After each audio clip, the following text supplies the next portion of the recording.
Good morning. Hearing board is in session. Today is Wednesday, June 28th, 2017. We're meeting in the hearing room, SCAQMD headquarters in Diamond Bar. Time is 9:03 a.m.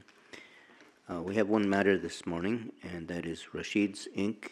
doing business as University Mobile, case 6085-1, a petition for a short variance. Who's representing University Mobile? Abdul Rashid, the owner. Thank you. Dave Lopez is contractor. Thank you. And the spelling of your name, last name, Mr. Rashid? R-A-S-H-I-D. Put your mic on.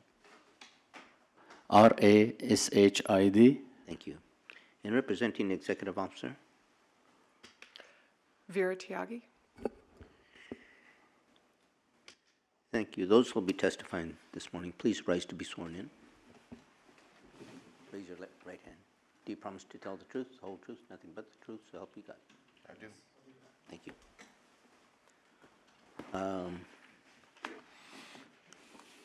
Who will be speaking for University Mobile, Mr. Lopez or Mr. Rashid? Mr. I'll be Lopez? speaking.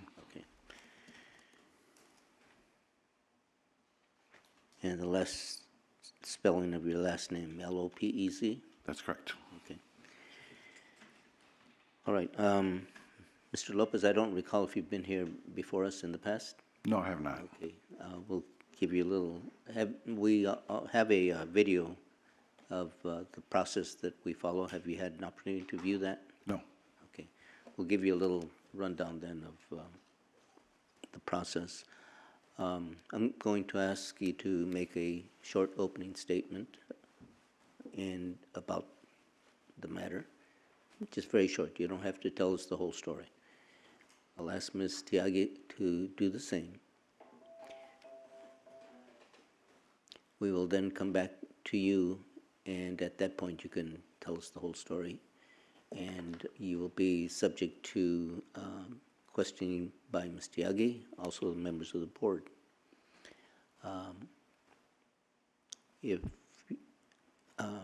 I don't know if you plan to have Mr. Rashid also testify, but if he does, he'll also go through the same process of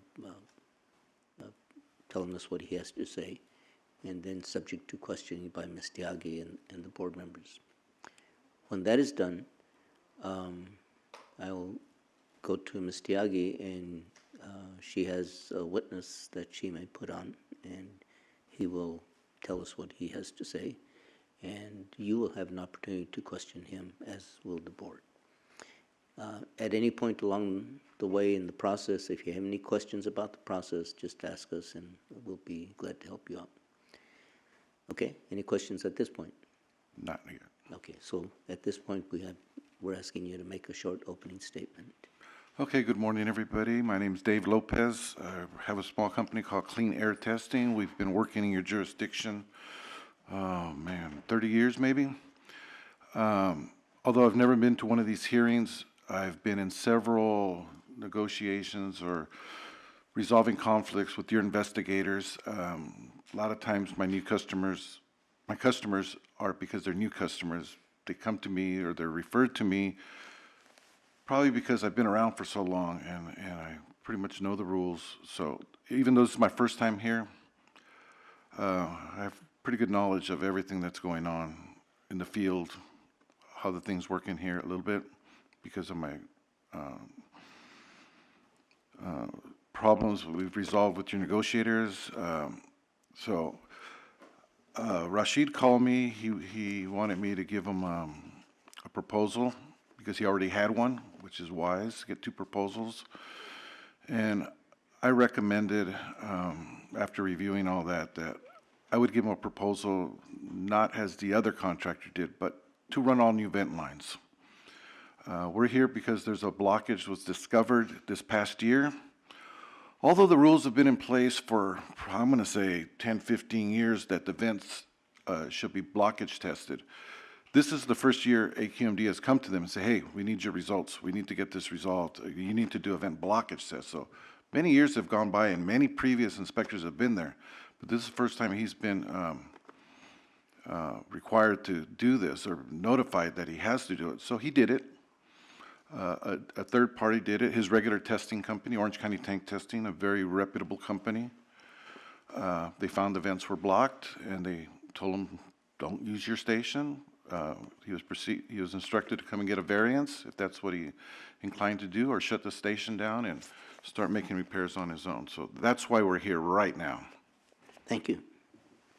Very complete. Ms. Tiagi? Good morning, Chairman Camarena, members of the board. Presently, the district is unopposed to the issuance of a short variance subject to proposed conditions and the evidence and testimony heard today. And I can share those conditions, although I will say that my inspector just pointed out that I have a typo, which I apologize for in advance. Does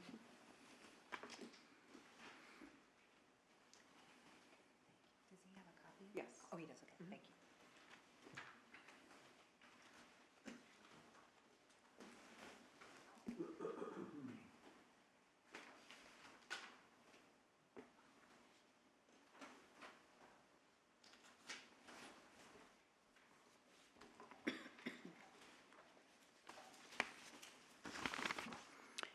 We've received from Ms. Tiagi a copy of proposed conditions for this variance, and we'll mark that as Respondent's Exhibit A.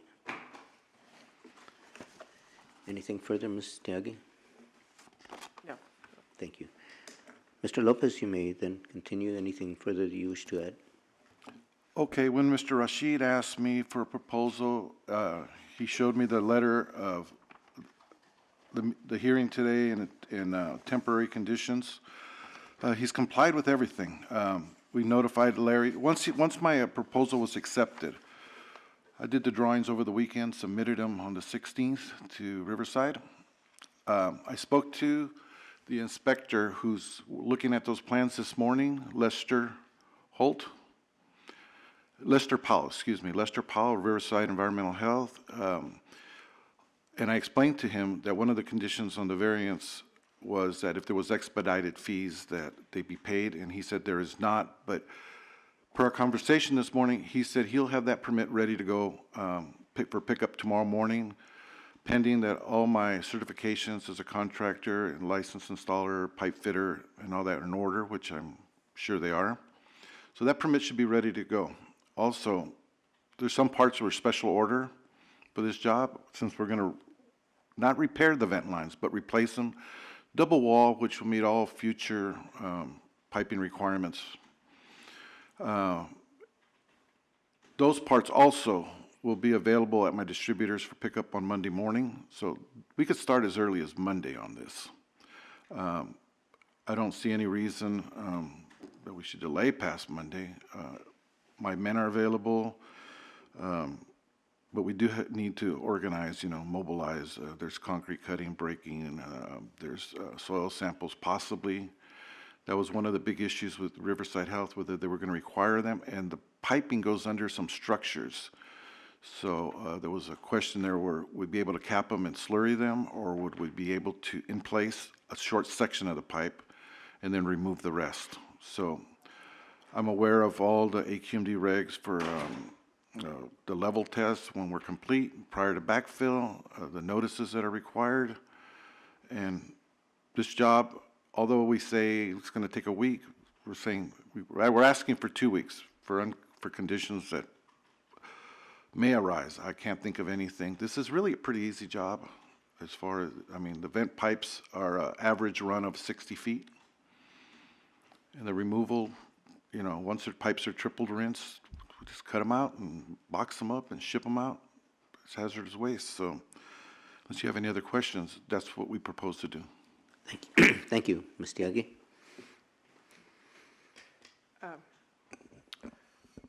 Could you please identify which rules that Mr. Rashid will be in violation of if the variance is not granted? Well, I know there's a requirement of 201.4 Method 6, which is the testing of the vent lines. This has been a requirement for a long, long time. Like I said, this is the first time he's been asked to do it. That test failed, and the consequences of failing that station, your station is shut down till it is in compliance. So I don't know the exact rule, but I know the theft methodology is 201.46. Do you know if Mr. Rashid was aware that there is a requirement to check for blockage in the pipes? I believe he was made aware of it when the inspector gave him a notice, probably to comply, which would have meant produce the results if available. So he was unable to produce them. Orange County Tank Testing is his regular tank testing company. I know of them very well. So he scheduled a test, has requested, and like I said, they failed. Do you know when the notice to comply was issued? I've never seen the note, I don't think I have the notice to comply. No. He should have been issued a notice to comply during one of the previous inspections in the last 10 years to get this thing done, but it happened to be that on the very last inspection, the inspector noticed that there was no vent blockage results on file through the book, which is a requirement.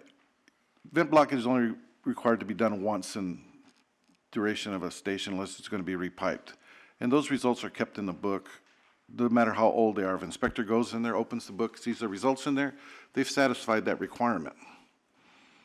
But in this case, he didn't have them in his book. He had no record of ever having done it. He was advised to do it. He did it, and here we are. So is it correct that he contracts his testing with I forget what the name of the company is, Orange County Testing? Yeah, they're their regular tester. They're a regular tester? How Rule often? 461.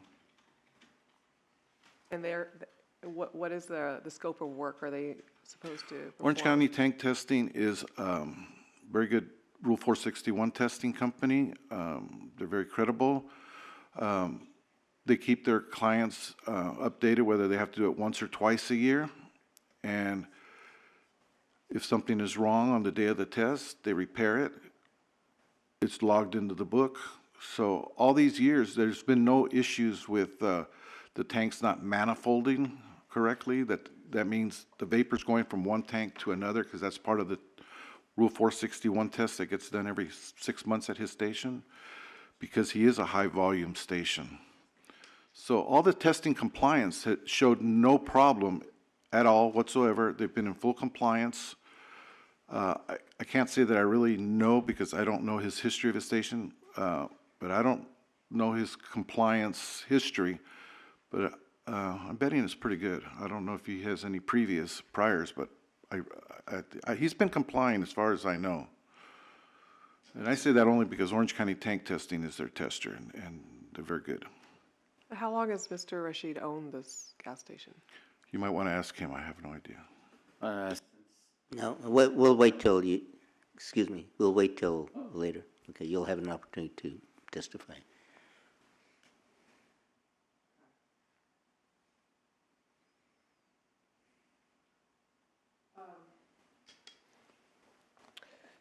What would happen to this gas station and to Mr. Rashid if the station was required to shut down pending compliance?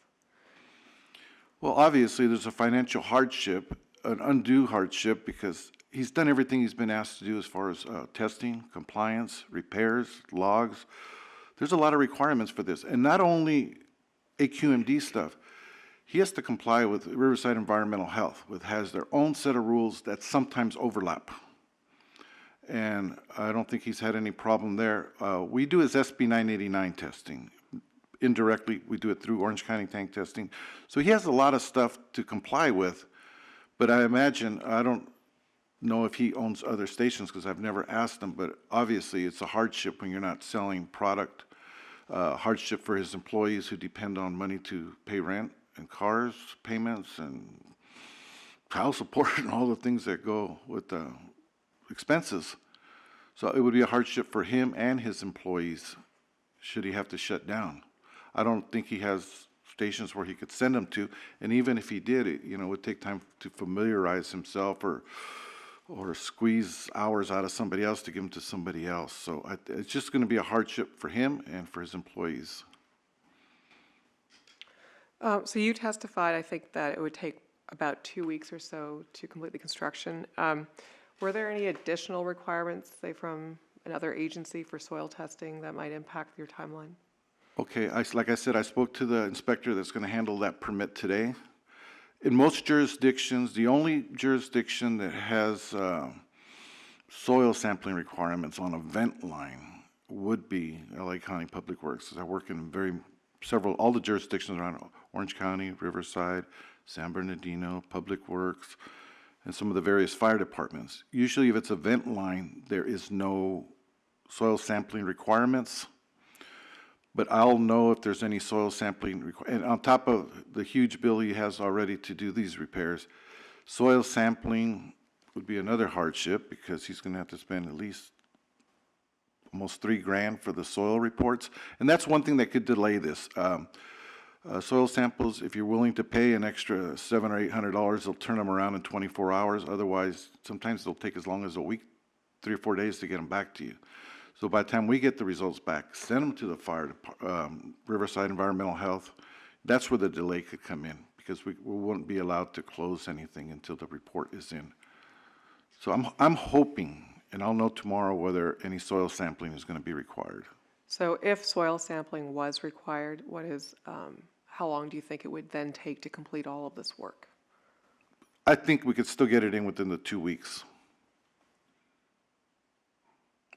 Even with the 1 week delay for the? Yeah, because your conditions here state that if anything can be expedited, it will be expedited. So if the soil samples are required per your condition, we'll expedite them. And they'll do them in 24 hours. I've had soil samples taken in the afternoon, and by the time I get to my office late that afternoon, they're there already. Are there any other steps that Mr. Rashid is taking or proposing, or has agreed to take during the variance period that will reduce the risk of excess air emissions? Well, I don't think he's going to reduce anything because... Maybe conditions 1 Okay, let me take a look at that. and 2. Okay, let me just take a quick look.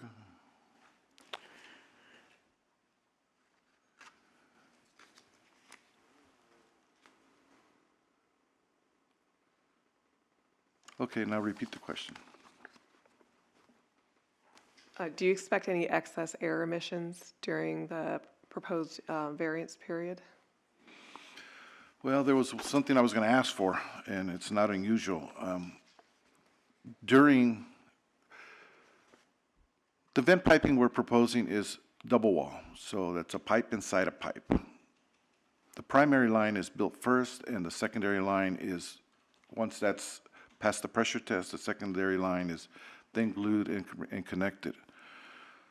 So one of the things I would ask, and only in other, if he could continue to sell gas, if the tanks were vented straight up from each individual tank.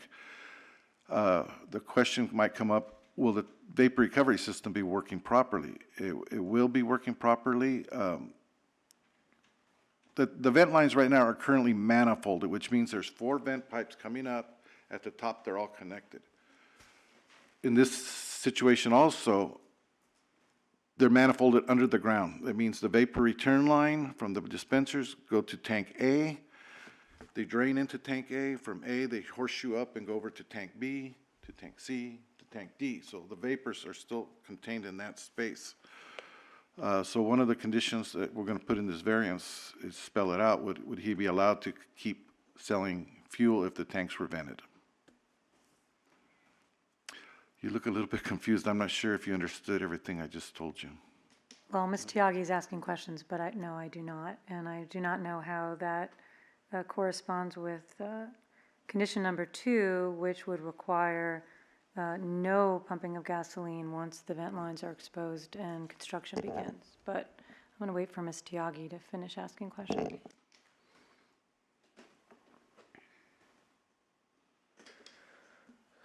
Do you know if Mr. Rashid can comply with conditions 1 and 2? Yes, he can. Yes, he can. That would just mean we'll shut down the station until the primary line is in place. The tanks are venting properly. PV valve is in place. And then he'll be back in compliance. We could continue working on the secondary pipe so long as the primary pipe is connected and installed. So how many days would he not be operating? If he were. Best scenario, 4, worst scenario, 6 or 8 Days. days.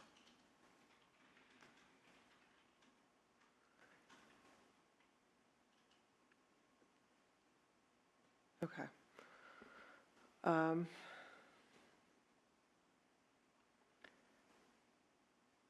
have no further questions.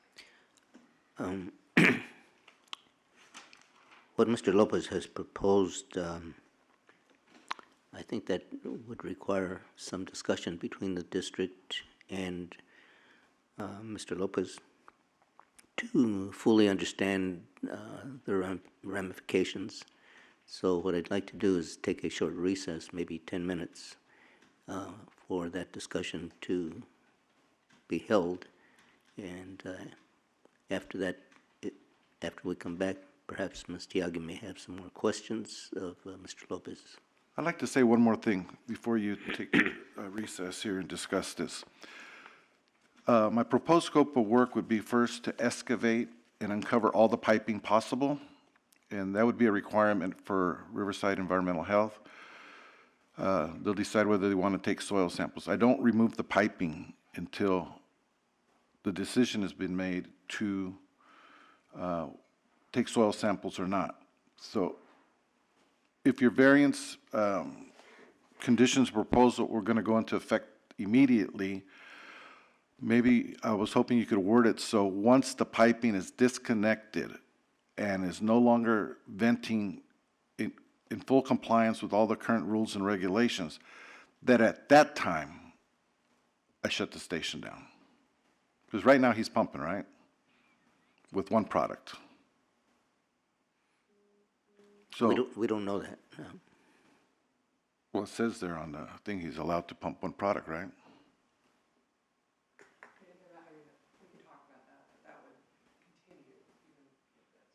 Okay. Okay, let's make it a 15-minute recess, and if you need more time, let the clerk know. Chairman, The senator has a yeah, if we comment have a before we recess, would you think it'd be more beneficial if they would hear from some board members based on the testimony that's always been presented to the board? So when they go into recess to discuss some kind of agreement, possible agreement, then they would include in that discussion the thoughts of some of the members of the board. Well, we don't know what those thoughts are. If you and let we- you ask it's- us, yes. And we haven't heard all of the testimony. I think the appropriate time for that would be after we hear all of the evidence from both sides, and during deliberation, we can do that. During the opportunity for questions, I think your concerns can be voiced. Then therefore, the question should be, should we hear the evidence from both sides in total? And then whatever action we take beyond that point is something to be considered. I'm not sure I understand. Could you tell me again what you mean? Well, if we, the district, nor the board members, have not heard all the evidence as you state in total, and if you've not heard the evidence, then what terms and conditions you're trying to reach based on not hearing the evidence? I'm still not sure what you mean, but after all of the evidence is heard, the district may decide that it wishes to amend the proposed conditions in Exhibit A, and will tell us that. And then it is up to us to deliberate. If upon hearing any proposed changes, the board may have some questions regarding those, and at that time, we can develop that information further. That's the usual process we take. We'll reconvene at 10:15. And like I said, if you need more time, let the clerk know.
We're back on the record.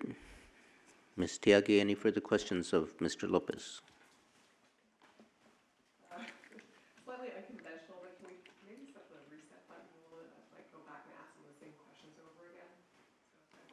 Yes. Mr. Lopez, do you know what rules Mr. Rashid will be in violation of if the variance is not granted? Yes, that rule is 203B, violation of operating under the current permit conditions. And could you explain to us the problem with the bed lines currently? What the current status is of the bed lines and how Mr. Rashid has been able to operate at this moment? Okay, vent lines are for the purpose of making sure that the underground storage tank doesn't build up too much pressure or too much vacuum, hence explode or collapse. So the vent lines play an important part of this. So once they fail the vent test and liquid is in the lines and the system's not working the way it should, to rectify the problem out in the field, those lines were blown out with more nitrogen than would be used for a regular test. So right now, there's 4 lines. Two lines were able to be blown out and cleared, so they're back in. Although there would only be a blockage if liquid was introduced to the system. So 2 lines were able to be cleared, and that's why he's allowed to pump the 87. And the other 2 lines were not able to be cleared just by pushing nitrogen through there. So at this time, there's not being any emissions loss. The system's working properly, even though 2 vent lines aren't working because of the way the tanks are manifolded under the ground, and everything is still connected and clear to the clean air separator. So although they don't meet the condition of the vent slope all the way back, the lines are clear and operable on that 87 tank right now. So currently, Mr. Rashid is operating the 87 and diesel, is that correct? And diesel. The diesel system is entirely separate. The diesel is not even in the same tank pad. It's off to a separate location, off to the side of his property. So diesel is not one of these vent lines that we're talking about whatsoever.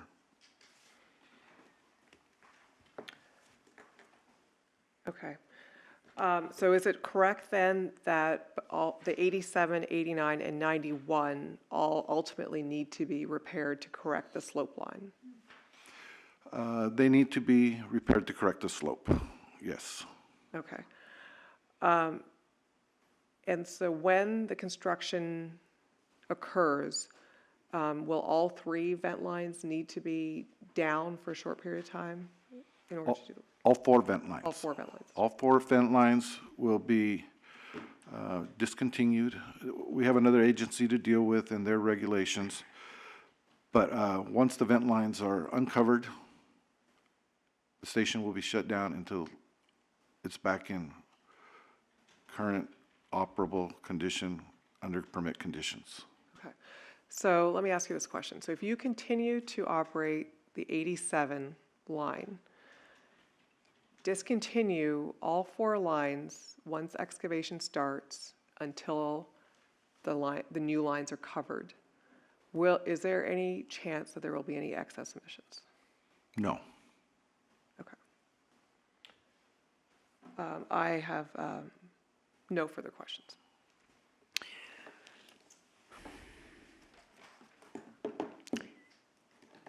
Mr. Lopez, it's your opinion that all 4 lines do not meet the slope requirements? Yes, that was the determination by the testing done by Orange County Tank Testing. Okay.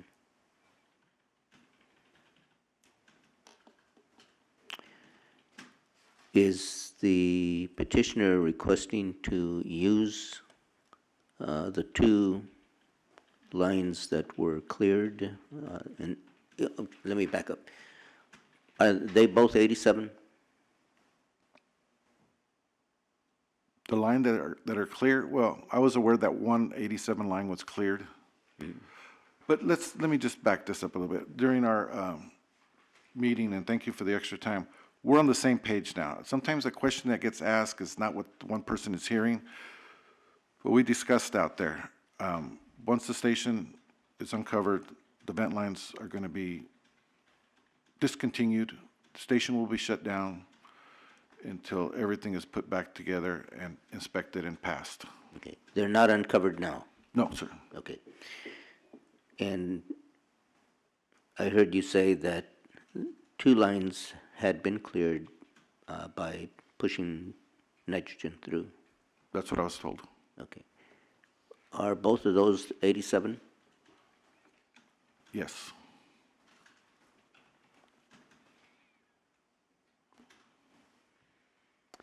And is petitioner requesting to operate the 87 dispensers until the lines are uncovered? Yes, until the lines are uncovered.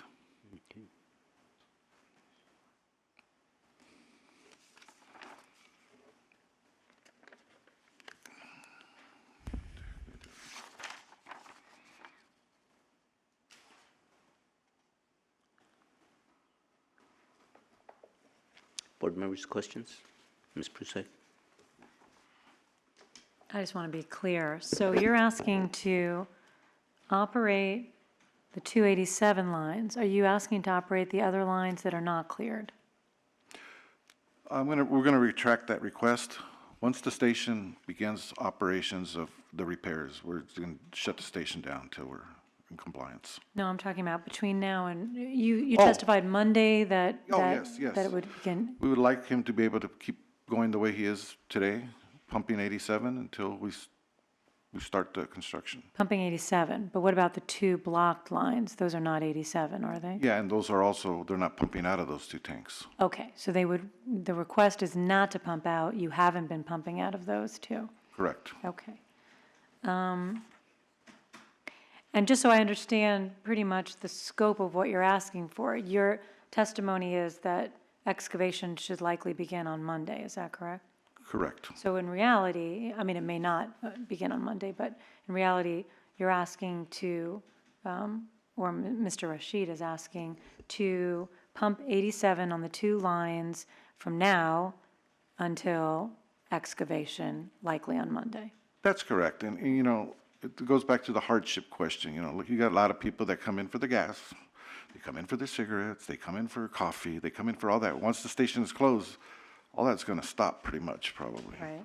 And I will ask Mr. Rashid when he testifies, because I have a couple questions for him when it's time for him, but that will be one of the questions, if he can let us know what the extent would be if we were to disallow the use of the 87 lines for that period of time. So when he testifies, I will ask those questions. Okay. And then you just testified that the violation of, what rule you'd be in violation of, you said 203B, and the permit condition, I assume, is number 10. Is that correct? Do you know? Okay, I'm not offhand? sure, I'm not looking at, well, I don't have his permit in front of me, but Okay. there's always a, If it helps, do you have a copy of the petition that was filed? yes, It was attached, that, along with the notice to comply. got that. And I see in, it seems that it's number 10, and I see that on page 4, number 9, I don't know if it was Mr. Rashid who filled this out, indicates it is number 10. Yes, Mr. Rashid filled that out. And he also indicated that he is currently in violation of 461E2, and I know that the emergency was granted for that as well. Are you aware of whether it's the position that he still requires a variance from 461E2? Yes, variance would be appreciated, and so he can get this problem corrected. It's obviously been there for 20 years. Okay, so it's required as part of his permit, but also by 461? Right. Okay. I think that's all the questions I have for you. I had a couple for Mr. Rashid, but I'll hold them. Ms. Byrd? I just have a couple questions as well. Did you mention when you were contacted by the, Okay, I noticed the date on this variance here was, I think he went in there on May 31st.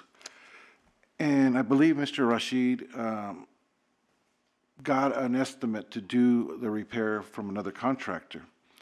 And he contacted Orange County Tank Testing, and Larry from Orange County Tank recommended that he give me a call. Maybe I could come up with a better plan or a better scope of work.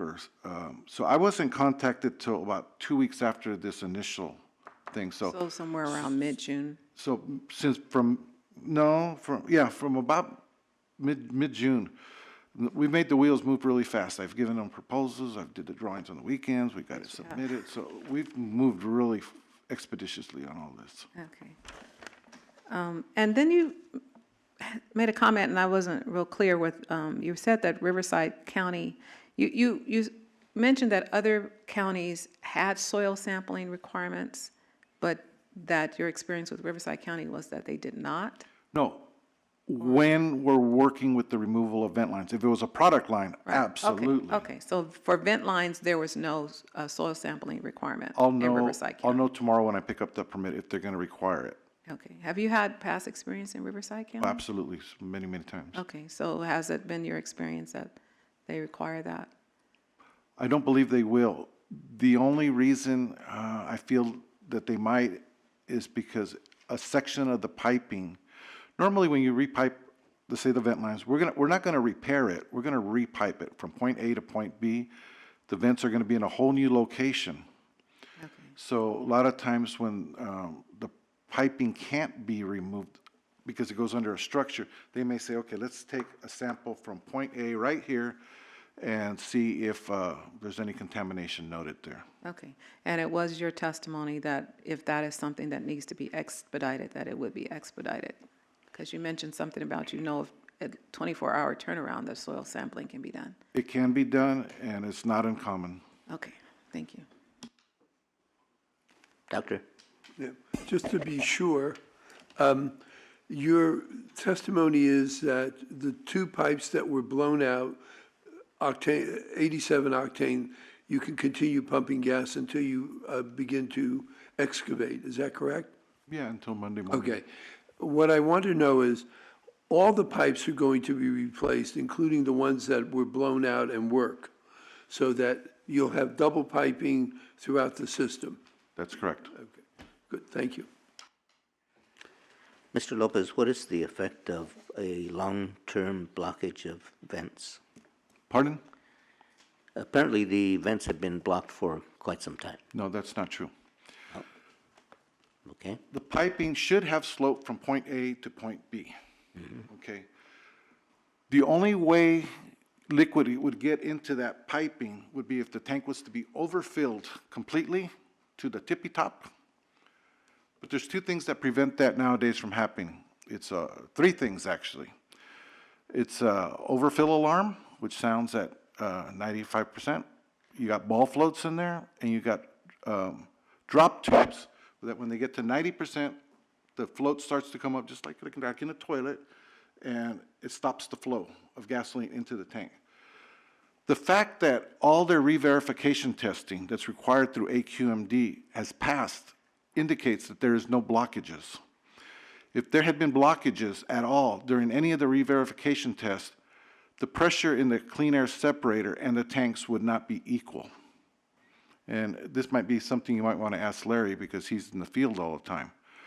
But there's nothing to indicate that these vents during all this period of time have ever been blocked. The only reason that they're blocked on the day of the test is because they poured 5 gallons of gas down the top of each vent line, which created the blockage at that time. And that's the purpose of the test. It's like a trap under a sink. If that pipe was straight, you wouldn't have a blockage, but the liquid trap in there. That liquid trap has been there probably since the station was built. But the only time it would have liquid in there would be if all three things failed and they overfilled the tanks. The overfill alarm, the ball float, and the overfill drop tube. So there's no indication on any of the re-verification tests, they would have caught this, that there's a blockage existing that would have interfered with the correct and proper performance of the vapor recovery system. So there's no possibility of a blockage occurring as a result of condensation?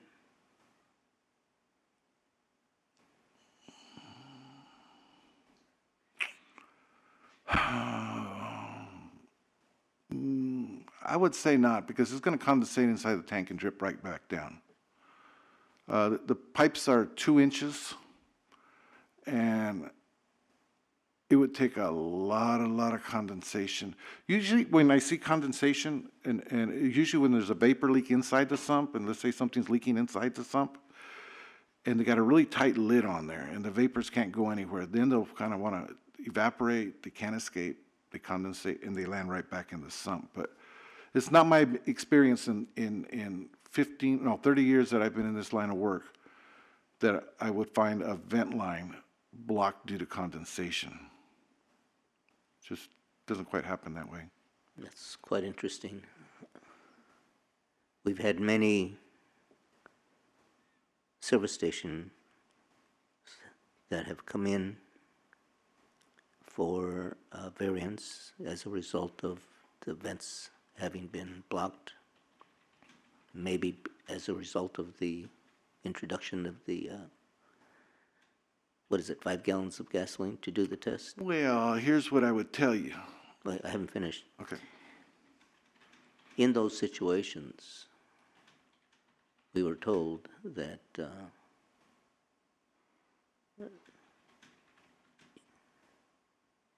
well, let me say, it does not quite agree with what you've told. I believe what you're telling me, but what we've been told in the past doesn't Okay. match. Can I comment now? And Larry probably knows this. You get a tanker out there, wants to drop 8,000 gallons of gas. And there's only, to the 90%, there's only 7,800 gallons of capacity room left for them. So they got 200 gallons left in that tanker they don't know what to do with. And it's very possible that they take their tank stick and shove it in there to make the drop tube disable it while they drop that last little bit of gas. And then that's the scenario where you could overfill a tank and then get gasoline where a blockage is. But condensation, no. I would think something more likely that a tanker dropped excessive amount of fuel, disregarded the overfill alarm, and force-fed the last couple 100 gallons of fuel so he didn't have to take it back. It's called a retain. They don't like to do retains.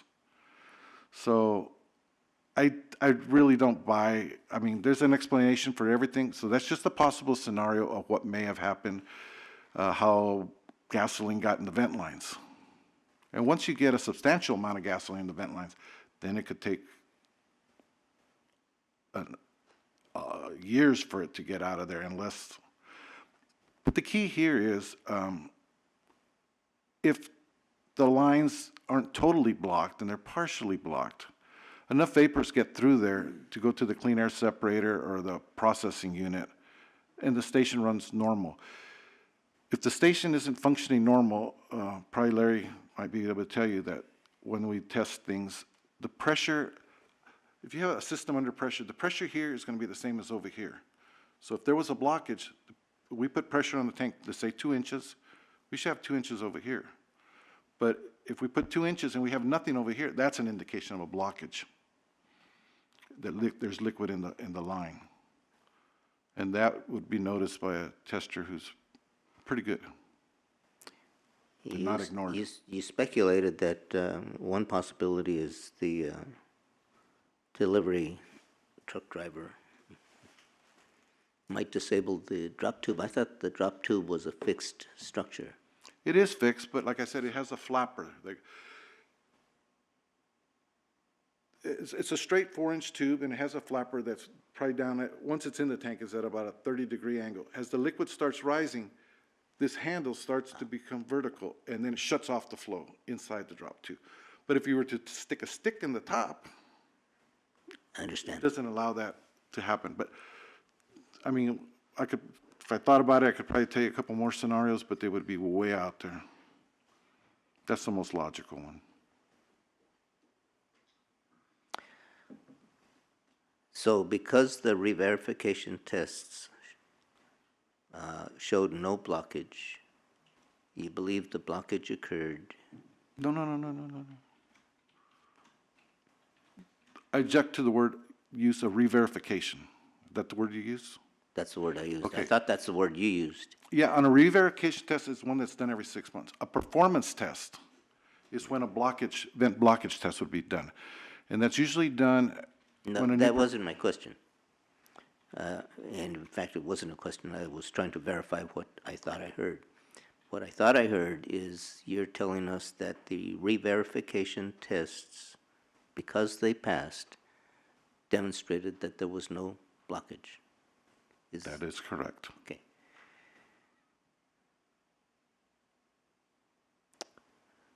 Thank you. Anyone else? Senator? Mr. Lopez, you took a half-hour discussion with the district. Anything came from that discussion that would cause you to propose an amendment to the proposed conditions that have been suggested by the district? We reviewed the conditions, and I don't see any need to change anything as proposed, as granted right now.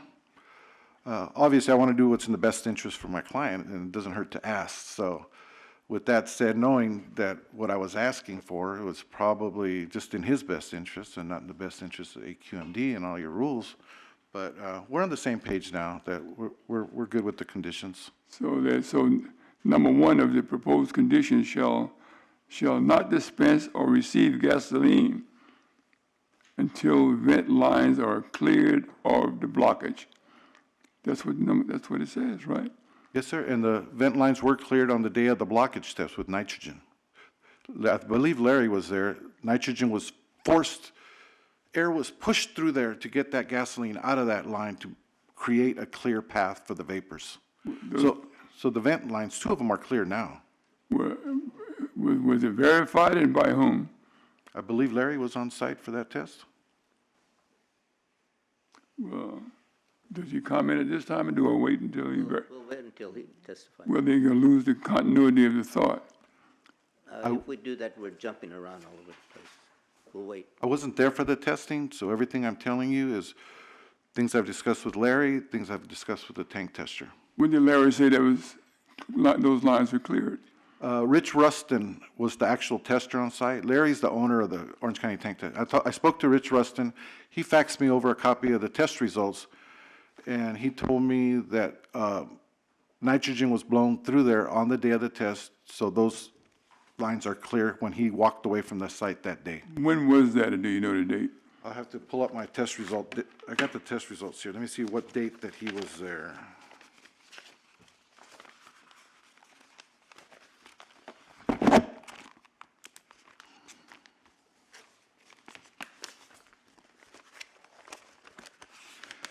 There's a lot of paperwork here. Let's see. Oops, here it goes. Here we go. Testing was done on 5/30/17. The blockage most likely was created when they dropped the gas that day, and 2 lines were cleared on that same day with nitrogen. May the 30th, 2017. Okay. Then the petition then should have indicated that those 2 lines were cleared. Pardon? Well, the condition here, it says that they shouldn't pump gas until the lines were cleared. Unfortunately, I wasn't here when they came in. I came in kind of 2 weeks later, so I don't know if Larry was here. I don't know. That's something you really would have to ask Larry. Ms. Brusack, you have a comment? Just that the timing of the petition was before they were required to clear the blockage? Well, the fact it was before, but they should have indicated it was done by the time they filed a petition. It was filed on, well, actually, it's very strange. It says it's filed on May 30th, but the testing was done on May 31st. No, my test results indicate it was done on 5:30. This is, 5:30. So at the time they filed a petition, they should have known that the lines were clear and it should not have indicated that everything was blocked.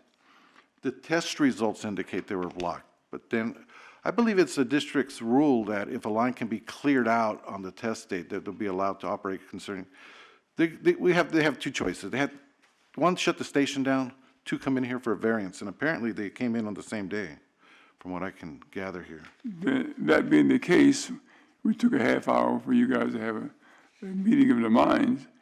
And while you're out there discussing the issue, it seemed to me that the proposed condition should have been amended to allow for the 87 gasoline, and because the lines are cleared, Okay, I think, rather than saying they shall not dispense, receive or dispense any gasoline. right, condition one, I'm gonna To read it. modify line one, if anything at all.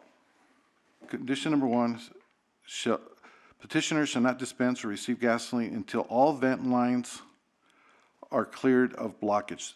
They weren't able to clear all of them, so they cleared two of them. Right.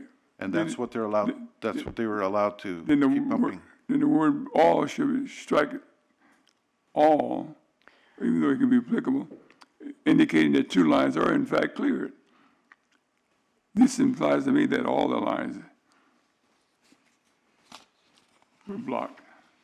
Because one vent line is blocked, doesn't mean the system's not functional, because they're manifolded in another place underground.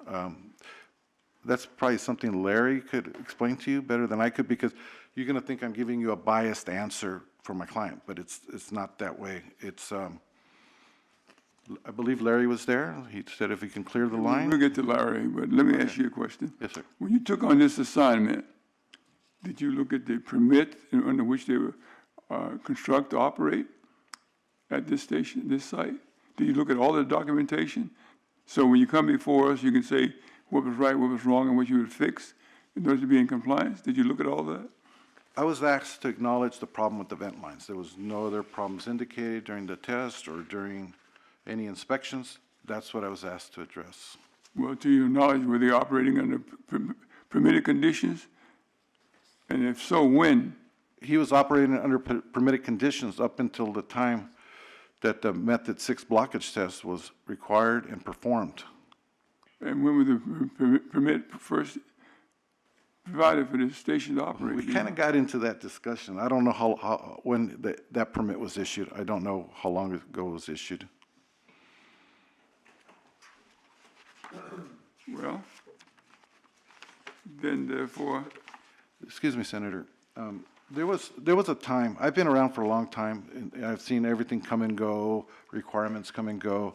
And there was a time when AQMD said, we must test the vent blockages. And I was on a site with Lou Roberto and Ralph Crawford and a couple of the other guys when they first started implementing this. And there was a guy climbing a ladder with 5-gallon gas can, which weighs over 40 pounds, trying to pour it into a 2-inch hole with a tunnel. Ralph and Lou stopped the test. Stop, because if this guy fell off, probably everybody would be liable. The station owner, the contractor, AQMD. And there came a time where AQMD was not enforcing this vent blockage test for a long time. really? Yes, sir. Yes, sir. That's a true statement. And that's a true statement. Yeah, I'm very aware of Good, I that. accept that. I'm glad he's aware of there was a lot of liability out there, people spilling gas. And then they came up with the rule where there has to be a structure to safely perform this thing on site, or you have to get a cherry truck or a bucket, a lift or something to do it safely. I'm just trying to find out what Mr. Richard knew and when did he know it. And then, of course, he would know what he would be responsible responsible of him to be in to operate in the permitted conditions. And when I look at condition number 4, permit, talks about the testing, October 8th, 2003, the type of test for rotation phase adapter, whatever that is. And the leak rate test, same thing. It's defined in the permit. The test that is to perform and give the documentation to the district, which was never done apparently. But he knew that. He knew that. I would need to look at his permit and see if that, if the last granted permit includes method 6, 201.4 method 6. I would have to see. I haven't seen if that was, and if so, when that permit was granted, there should have been a performance test done. A performance test is the first test after. And if for some reason the AQMD inspector didn't require it, then it wasn't done. I didn't do the performance test, but we go out on performance tests all the time right now. And if the inspector says, no, it's already been done, we don't do it. If the inspector checks and it's never been done, if we're not prepared to do it on site that day, then we reschedule it for a week from that day, or he'll say, make sure you get it done with your next test. For your information, 3 various tests are required in this permit, condition 4, 5, and 6. Can I get a copy of that so I can look at it? I don't know what you're talking about. Does Mr. Rashid have a copy of the petition? The permit is attached to that. No, actually, when he gave me paperwork and he asked me to help him out, I got 2 pages. I got page 1 and page 2. Did he bring a complete copy of his petition? I don't think so. Okay.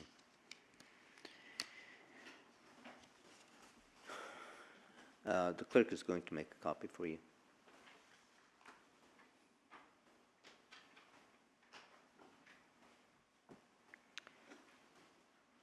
While we're waiting, Senator, any further questions? Yeah, well, in the petition, Mr. Rashid mentioned condition number 10, which has already been discussed, but that he's in violation of as well. So, knowing all these violations that that was attributed to the operation of this station, it seemed to me that an effort should be made to correct it early on, because he was noticed in the permit. I'd like to see his permit, and I would have to look at the re-verification test that was done back in 2003, see if there's a note in there to see if it was a requirement, why it wasn't done at that time. And maybe the inspector who was on site at that time made a note in there. I really hate to take you out to left field, What but about right field? It's okay. right field is great. I like that one. Boy, this is really opening up a can of worms, but there's testers out there who will sign their name to anything for a little cash, and maybe this vent line, somebody had a copy there, and the guy said, no, you don't have to do it. And then when the station was bought or sold or whatever happens, that person takes all of their test documents with them. Mr. Lopez, who are these testers? They don't work for the district, do they? I don't know. There's just testers that don't follow the rules. Apparently, there's some rules that. And you say some of them take cash, you say? No. I never used. I said they'll get paid. I mean, I do a lot of work for people who have problems like this problem. I've never done his Rule 461 test, but you're asking me why it never got done in the past. Then I would say we've had probably 10 years of inspectors, AQMD inspectors out there, and now it just finally came up. So where does the blame go for not? I think I would like to object here. This is speculative, and I think it's outside the scope of this variance request. Ms. Kruzek?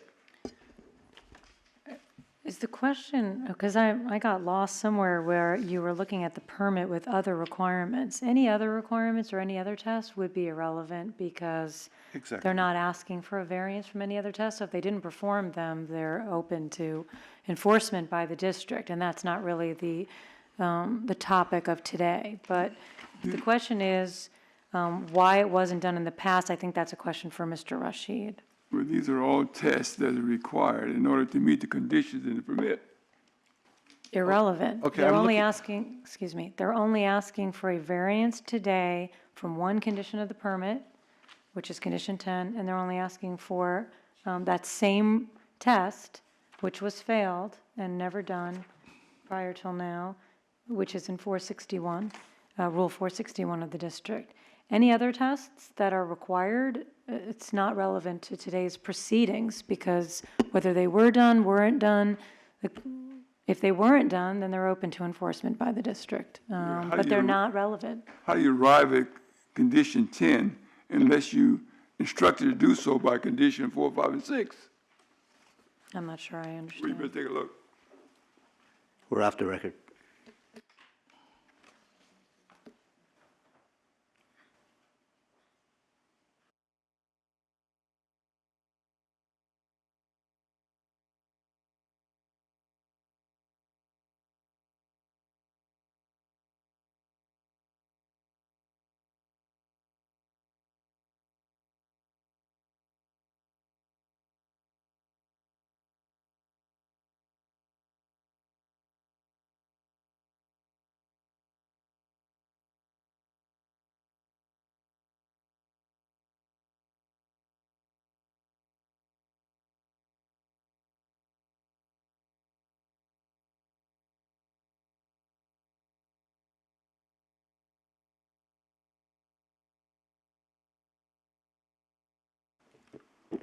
We're back on the record. I think that a district witness might confirm that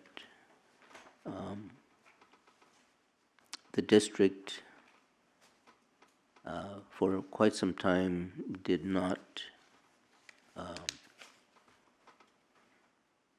enforce the rule that requires this blockage test, possibly as a result of interpretation. But when that was clarified, the district decided to begin enforcement, but to stage it in such a manner that the test would be done when the system was opened up or some major improvement on the facility was made. I think that's what an inspector might, or a knowledgeable person with the district might testify to. But Senator? with the Office of Engineering Compliance and Compliance is required to make sure that 4, 5, and 6 in this test is done. It says right here. And then, of course, to arrive at conditions in 10. Ms. Byrd? I just wanted to say that 4, 5, and 6 are phase 1, and 10 is phase 2. Those are two separate items. Everything above ground is phase 1, and everything below ground is phase 2. So what this really does not, this is not an issue for whether or not they were in compliance with phase 2, because that's, you're making reference to phase 1. If you look at, starting with number 1, and which is on the prior page, or excuse me, starting with number 3, it says section 2 is phase 1 vapor recovery system requirements, but the condition that they're referring to is number 10, which is under section 3, which is phase 2 vapor recovery system. I don't know if that helps, but It says that one is not exactly the same as the other. They're two separate it says in 1, operations. the operation of the equipment shall be conducted in accordance with all data and specification submitted with the application under which these permits is issued, unless otherwise noted below. that says that one. That's all. Well, this petition is only asking for number 10, though, which is phase 2. It's not asking for, this variance, I think this was said already. This variance is asking specifically for a variance from number 10, which has nothing to do with the others, because it's only asking for coverage from number 10. Section 1 is all-inclusive, all. We're not, but the variance is, we're not, I don't even know how to explain it. We're not here to go through everything in the permit for this variance. We're only here to go through the requested item for the, Ms. Broussard? Every permit has item number 1. It's just merely a statement that that the permit holder complies with all the data that they submitted with their application for their permit. But that's always part of any permit. But when a petitioner comes before us asking for a variance from a permit, it's never from the entire permit. It's always from specified conditions. In this case, they're not asking for us to excuse them from the requirements of number 4, number 5, number 6, number 7, number 8, or number 9. They're asking simply for a specified pass variance from condition number 10, which has to do with this particular test which was failed, so that they can, up until the time they break ground, use the vent lines that have been cleared until a test can be passed. Okay, I think it's time to move on. So, Mr. Chairman, I know you want to move on, but you look at test 201.1B specified in 4, and look at test required 201.4, they're talking about the same type of test. Let's save that for deliberation. Do you have any questions further for Mr. Lopez? Please, move on. I just keep my eyes open. I'm going to close them. And your mind. Ms. Broussard? I had just a couple more questions. Based on the questioning of the senator with regard to condition number 1, is it the intention of the parties that only 2 of the vent lines are cleared? Is it the intention of the parties that all vent lines must be cleared before any dispensing occur? I think we can clarify that, subject to Yes. Senator Holden's comment there, but the intention was until the corresponding vent lines Right. for that gasoline dispensing unit were cleared. So petitioner shall not dispense or receive gasoline from any line until that vent line is cleared of a Right, so we blockage? can say, we can replace the word all with corresponding, and I think that would be clearer. Instead of all corresponding? Right.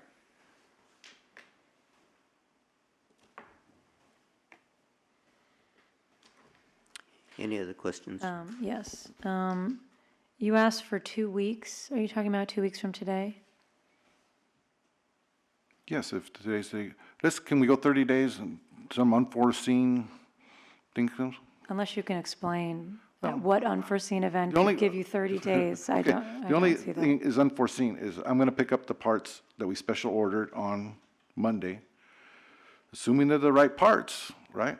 I'll be good to go and we'll get this thing done in 2 weeks. If something happens and I get there and it's the wrong vent box, it's double wall, not single wall. I've seen it. I've opened packages and that's not the right thing. There's, like I said, this vent frame that we're gonna put up in this transition box is special order, is made specifically for this site to contain the number of vent lines, the depth of it and everything. It was a special order. I got, And how long did it take to special order? 2 weeks. I placed my order almost immediately. As soon as he told me that you approved my contract, I placed that order. And I verified today that it's going to ship on Friday and it'll be available for pickup on Monday. Okay. Number 4 says, petitioner shall commence construction within 1 week of receipt of all necessary permits or other approvals. Do you need a week after permit approval and other approvals? No, like I said, that permit should be ready for pickup tomorrow. I would love to start this job on Monday. So instead, if we have to deliberate on it, but I see that number 9 would give you 30 days. 30 days is a long time if you're not going to start construction until 30 days from now, unless we keyed. I would like for number 4 to not wait a week after final approvals, but perhaps a day or more Well, or so. I need to coordinate with the vacuum truck. I need to coordinate with the saw cutting guy. I have to get a fence delivered to protect the public. I have. Okay, and you said Monday. Is that a different day now? No, Monday's still good. This stuff can all be done, but so long as I got the right equipment, and I have no doubt that it will be, we can start on Monday. Mr. Lopez, if the board adopts, grants the variance and adopts the proposed conditions, is there an economic incentive to early completion of the work for the petitioner? No, my contract price is my contract price. I'm not talking about your contract price. He wants to get in business sooner. It's still gonna take me the time it's gonna take me, so he's gonna be down those days. Is there any reason that he would wanna get done earlier? Say the question again. Okay. Is there an economic incentive to the petitioner, Mr. Rashid, to early completion of the project? Absolutely. He starts getting his flow of customers back in, that's how he makes his money, absolutely. Thank you. Is that because currently he cannot operate the 2 vent lines that go to other than 87 octane? Well, that's currently because people who want to buy 89 and 91, that station is no longer an option for them. Right, and so the question is, because of that, is that an incentive to get this work done quicker? Absolutely. And he's going above and beyond because he's going to meet with future conditions imposed by Riverside Environmental Health as far as double wall, containment, sensors. We have to modify his VEDA route. So it's not just your conditions we're meeting the other agencies. And in addition, once the pipes are uncovered, all gasoline sales stop. Exactly. We stop, we close it down until it's buried and inspected by AQMD, inspected by the agency of And Riverside. so there's an added incentive once they're opened, beyond current, where he might be allowed to use the 87. Absolutely. The sooner we get this done, and then every time you shut a station down for a period of time, it takes a while for the people to notice, hey, well, they're back up, they're selling everything. So there's a little lag there, and that's always a concern for the station owner. But once the regulars know that they're back in business, he should be okay. Thank you. Other questions, Doctor? I'm going to pick a nit. You first testified you thought you could get it done in a week. Then you said, I probably will need another week just in case something happens, some delays. Things are delayed, okay? A few moments ago, you said that 2 weeks may not be enough because something can happen. Okay, what I'm concerned is if this hearing goes on for another hour, it might not be 4 weeks, it may be 6 weeks. So I would like you to commit to a time so that we can debate this, because we're going to discuss this in front of you. What is the timeline for this so that we have a really good idea of what's going on? I know that once you start, you said, if everything is perfect, you said you could do it in a week. You could excavate, put the pipes in, get the testing done, seal it, and you're done. But now you're talking about up to 3 weeks. When you talked earlier, it was 2 weeks. I just need to know where you're going to be so we have a better idea, because we're concerned, and I think Mr. Rashid would like to know too. Thank you. I think under any kind of, right now we have great weather. Weather always plays a factor. Weather's not going to be a factor in this. So I don't think weather's going to be a factor. I think everything's going to go smoothly. I think we'll be in and out in no later than 2 weeks. Things that could happen, right? We're going to add a sensor to that vent box if the VEDA route was to crash when we power it down, and it's a common thing. Then it's another permit for environmental health, I have to do addendum permitting and that kind of stuff. Sometimes things go wrong when, or like the soil sampling again. If they say, we're gonna require soil samples, and on the plot plan that I submitted, that was a big question mark, and I highlighted in yellow, so they have to address that problem before they give me this permit tomorrow about the soil samples. And like I said, I realize that your conditions say if there's an expedited fee possible for whatever we're doing, be it the permit, be it the soil sample or anything, he's gonna pay it. So, you know, that would be a condition, but that's only a 24-hour problem now, where we sit there and wait for the results, right? I don't anticipate any contamination on a vent line whatsoever, even if it's, they've been passing all their tests, they haven't had to dig up or repair, as far as I know. So 2 weeks, I think 2 weeks is, you know, but, you know, a weather, electrical, you know, the power outage. I've seen Edison go knock a station out for a couple days, but I think 2 weeks would really be, I can get it done 2 weeks. So the question is, put me down for 2 weeks. That's your final word? Yeah, 2 weeks is good. 2 weeks is Okay, good. I want to close this hearing right now so we can keep this at your word and we can discuss it. All kidding, I'm sorry for being so facetious, but it's really important because we're giving a variance. We're allowing Mr. Rashid some time.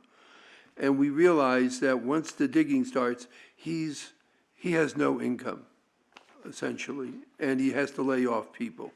And you mentioned all these things. So I really want to know what you're saying. Is it 2 weeks? Is it 3 weeks? Is it 4 weeks?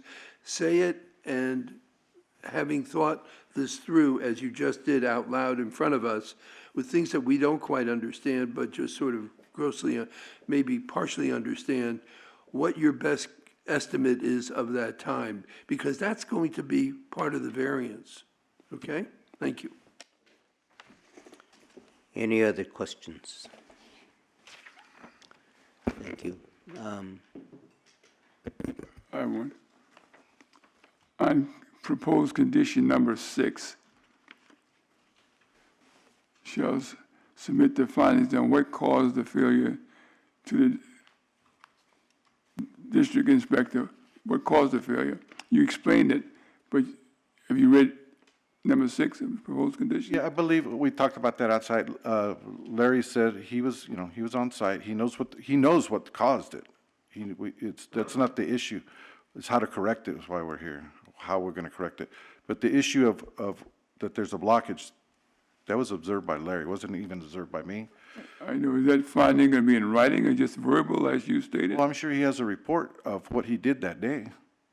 I'm sure he has notes. I'm sure he, The petition is required to file a notice with the district. That's the petition that you're required to do that, not what he saw necessarily, and he will verify. I believe this variance hearing this is our petition to correct the problem. Is it not? What caused the failure? That's what it says right here. If that's the case, the district can respond.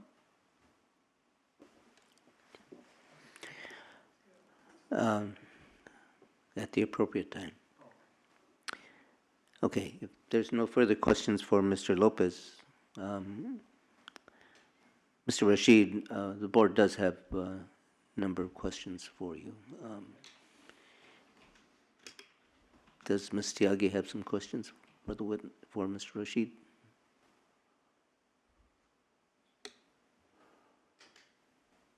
So Mr. Rashid, how long have you owned the station? First, he'll need to identify himself. Oh, I'm sorry. Please identify yourself for the record. Abdul Rashid, the owner, and since 1995. And did you take the oath today? Yes. Okay. Hello? Now it is. So we have to repeat? It's okay? No? Okay. Can you please identify your name for the record? Abdul Rashid? Did you take the oath today? Yes. And when did you purchase the 1995? 1995? How old is your permit for this gas station? What did, When did you receive this permit?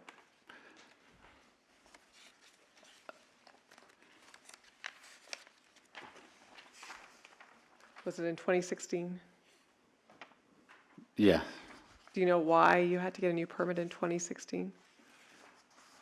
the new permit, Yes. I'm not sure what you're asking. What is the problem?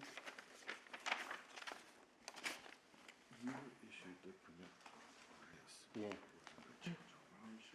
Did you do an upgrade, or was there a change of ownership, or? Why did you go in for a new permit? This is your current permit. Yeah. It was issued on this date. On this date, you were instructed to do all these testing. Yeah. upgrade. But did you add new pumps? Did you change No. executive order? No, we didn't change anything, nothing. Well, somebody had to request a new permit. Did you must have filed an application for a new permit. I'm not sure about that. I have to go and take a look at what happened. Okay. The permits are the same, it's renewing every year, right? Okay, that's like the registration for Yeah. your car. Uh-huh. You got a new permit recently, and they tell you to do all these things. Okay. So Larry was there. He Yeah, probably said, uh-huh. okay, we're gonna do this method test. Sorry. We're off the record. Okay. Okay. You got this permit, so you had to do a performance test. So Orange County went.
We're back on the record. Ms. Tiage, do you wish to pursue this question and take some time? I think, the question would help answer why this problem was discovered at this point in time, as opposed to 1990, 10 years ago or any time earlier. So I think it is important as to why this is a recently discovered event. So, but,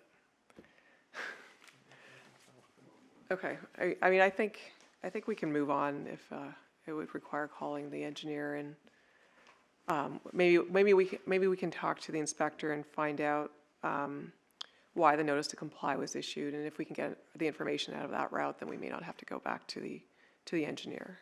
Okay. Do you have any other questions for Mr. Rashid? Yes. So at this point in time, you're currently selling which products 87 in diesel? diesel, yeah. Okay. And is there a significant economic hardship from not selling the 89 and 91 octane? Of course. Okay. Approximately what percentage of your sales does that Right represent? now, we're down like 40%. 40%? Okay. Do you know approximately how many days all the vet lines for the gasoline products will be down? About a month so far, About a week? yeah. And what is the economic hardship of that for you? Well, we've already been suffering a lot, so it's going to add to that. And probably letting go of employees, or if the station is down. Okay. Do you believe that you have an economic incentive to early completion of this Yes, I construction do. project? Okay, thank you. No further questions. Board members? Any questions from Mr. Rashid, Ms. Byrd? I just wanted to confirm your petition says that your economic losses are 2,000 a day. Is that correct? So 2,000 a day for, That was gross. that was gross? Yeah. Okay. But still 2,000 a day over the period of, since you've been down, or over the period of when the construction will take place? Since we've been down, Okay. So your sales from your diesel and your sales from your car wash and store are not? they are affected because we don't get those other customers for the other two products. Okay. And would you say that it's more likely that you would not have sales at your store and your car wash? Yes. Okay, so when you say that your sales were down 40%, that was due to sales of gasoline and car wash and the Yes. store? Okay. Mr. Rashid, when the pipes are uncovered and you have to shut down everything, what will be your loss per day? Significant. How much?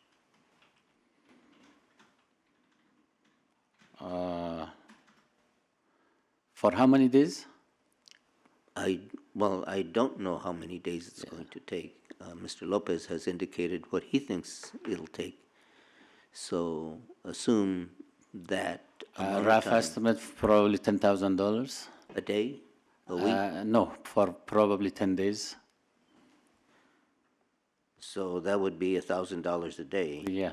And that's less than the $2,000 a day that That you... was gross, this is net. Okay, how about gross? Gross 2,000 a day. So it wouldn't make any difference to your business. If we are down completely, I will lose that. It will make a difference. Between now, if you are allowed to use the 87 until... That will help. Okay, Yeah. okay, I think I understand. Thank you. Okay. Any other questions from Mr. Rashid? Senator, When were you first permitted to operate at the station, to your knowledge? What do you mean when we were? Were you operating under permit when you acquired the station? Yes, yes, You had a permit from the district? yes. And so you understood the terms and conditions of the permit? Yes, And therefore, you were aware of the fact that you had to have periodic testing for leaks, et cetera? well, we hired Orange County Testing to do all the testing that's required. This last test for the vent line has been never done in 20 years that we were there. And when the inspector came in December, he told us we need to do this test. And we did it, and it failed. And now I'm here to repair the whole thing and get it over with as fast as I can. So the inspector came by, told you you had to perform the test. Were you aware early on that you had to perform that test for leaks, back pressure, et cetera? This test was never done, and when it failed, which is the beginning of this month, I was aware, and we are trying to fix the problem. So I think what's been stated already, that the district was negligent in never requiring that these tests be performed. I really don't know what you're asking.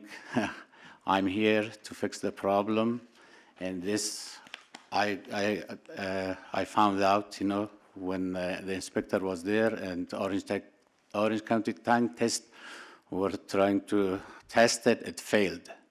Okay, it says here that you're in violation of Rule 203B and 461 something that I can't read, not that legible, but they talk about not to exceed dynamic back pressure, method number 6.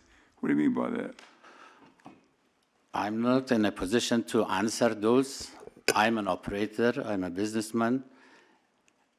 In my business, I ask professionals to take care of it. Can I help him answer that question? Go ahead. I will allow that, yes. Okay, sir. Mr. Holden, it seems to me, is trying to get him to say that he knew about all these conditions and he didn't do anything about it. But the fact is, he was granted a brand-new permit that we're looking at, 3/1/16. And this is a permit, we don't know why it was applied for right at this moment, but when this permit came out, it specifically says now that he's going to do all these tests. So when, whatever was done or whatever was completed, Orange County Tank Testing requested a performance test, which is why Larry was there. Okay. During that performance test, that's when it was discovered that this blockage occurred. So from the time he was issued this permit, it's been taken care of in a very timely manner. I understand. Okay. Sir, now you were looking at the permit Yes, sir. that was just issued, and they're talking about the method 6 not to exceed dynamic back pressure. Okay, that's what they're saying here on listing the rules that they're in violation of 203B. And the explanation was permit condition number 10, right, not to exceed dynamic back pressure, method 6. What's method 6? Okay. Method 6, is that described in 4, 5, and 6 on? Again, on the I'm going permit? to, blockage testing is to make sure something has slope. So there's two things that are tested. The piping that comes from the dispensers back to the tank, that's considered method 4. To check the slope on the vent lines, that's considered method 6. Depending on the type of system, these are done once and that's it, unless the permit conditions change. He got a new permit 2016. His conditions were that he do all this testing.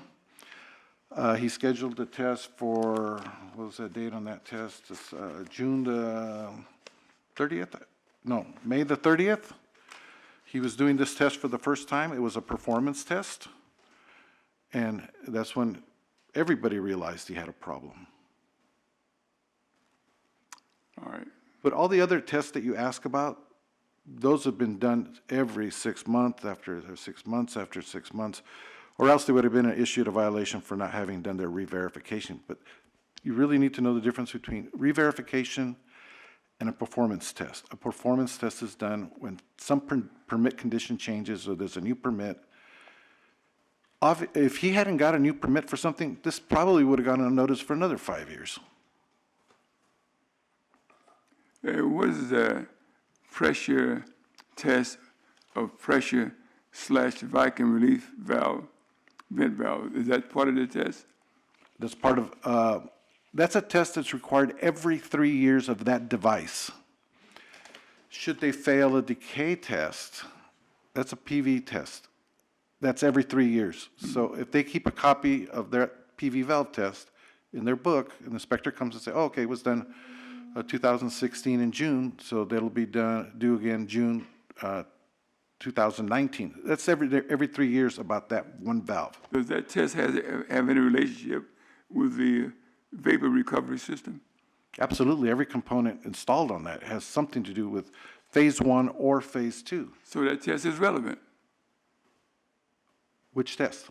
6, the one we explained, the pressure vacuum relief vent valve. Okay, that's not. Yes, it's relevant, and it's done every 3 years.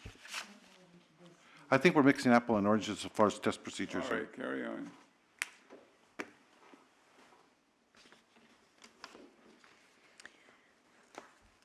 Mr. Rashid, the last sheet on the petition includes a notice to comply.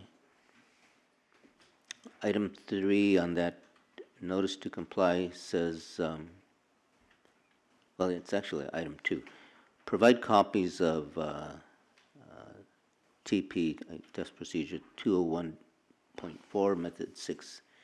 If you have none, do this test on the next cycle, then in parentheses it says May 2017.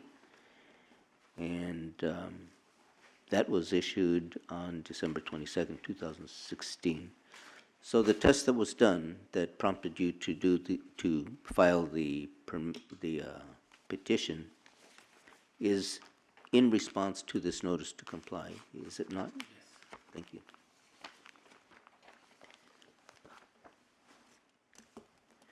Any further questions from Mr. Rashid? Okay.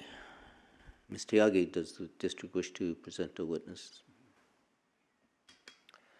Yes, I would like to present our inspector, Mr. Larry Swayze, sorry. Patrick Swayze, but Larry.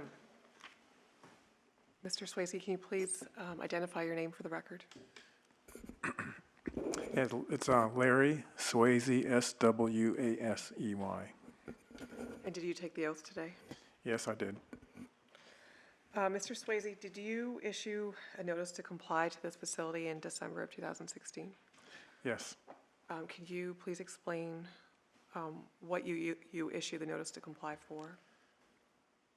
Yeah, it was a two-part notice. One was for, I think, some hoses. I just refreshed my memory looking at a copy of it. Was for some replace some hoses with low permutation hoses, the new hoses. Sorry if I butchered that. And then to provide records of the test procedure 2.1.4 method 6.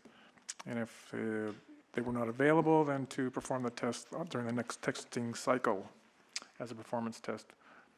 And why did you request that performance test? It's a matter of what I routinely do whenever I go to any station. I look for in their books this test record to see that I first look at how many vent lines they have, and then I look in the test records there to see if they have a copy from when they were done, and make sure that there's 3 results for 3 lines. In your case, 4 results for 4 lines, but there were no test results, so that's why I issued that. It's just something I routinely do at any inspection. Do you know why this would not have been noticed previously, or this test would not have been required previously? I don't know that it wasn't. This is the first time I've been to the station in my own experience, and well, obviously from what's underground and what I've been made aware of as far as the equipment here, that it could have never passed a method 6. So I don't know that it was not done before or anything. I don't know. That doesn't concern me on the day. I go to see if the station is proper today when I go in.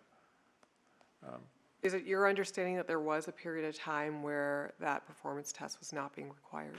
Yes, informally. I know that back. Do you guys? Excuse me. Hello, hearing board members. Do you remember the last time I was here discussing these issues? I think I recognize most of your faces. Yeah, there's a lot of kind of history here. We have a lot to do as a district here. We have a lot of gas stations to go forward and do, and so it is my experience and understanding that yes, there was some lapse time when the district was not looking particularly at this test that much. There was phase 2 EVR coming into play, which necessitated doing this test when phase 2 came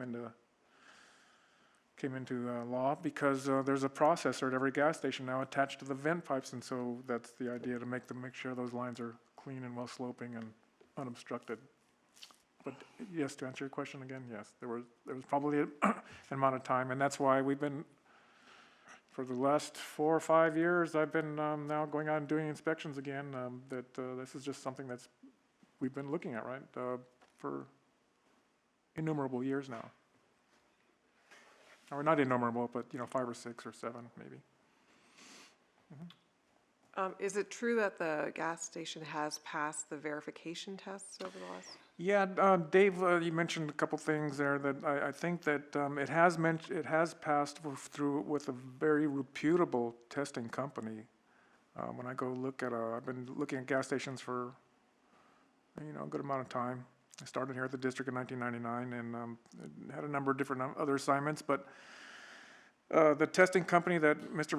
Rashid uses is a very fine company in my estimation. So could they have done these tests regularly, re-verification tests every 6 months and not seen any problem with these vent lines? Absolutely. I think it's entirely possible. If there was a problem, would they have picked up on it? Well, there's no test specifically to see that. They could have been doing the clean air separator, which is attached to the vent lines, and look at what pressure's there, look at what the pressure is in the underground storage tank, sorry. And yes, you're gonna get both those pressure readings, but unless you marry the two together to see if there's a problem, a tester may not, and it's perfectly fine if they don't.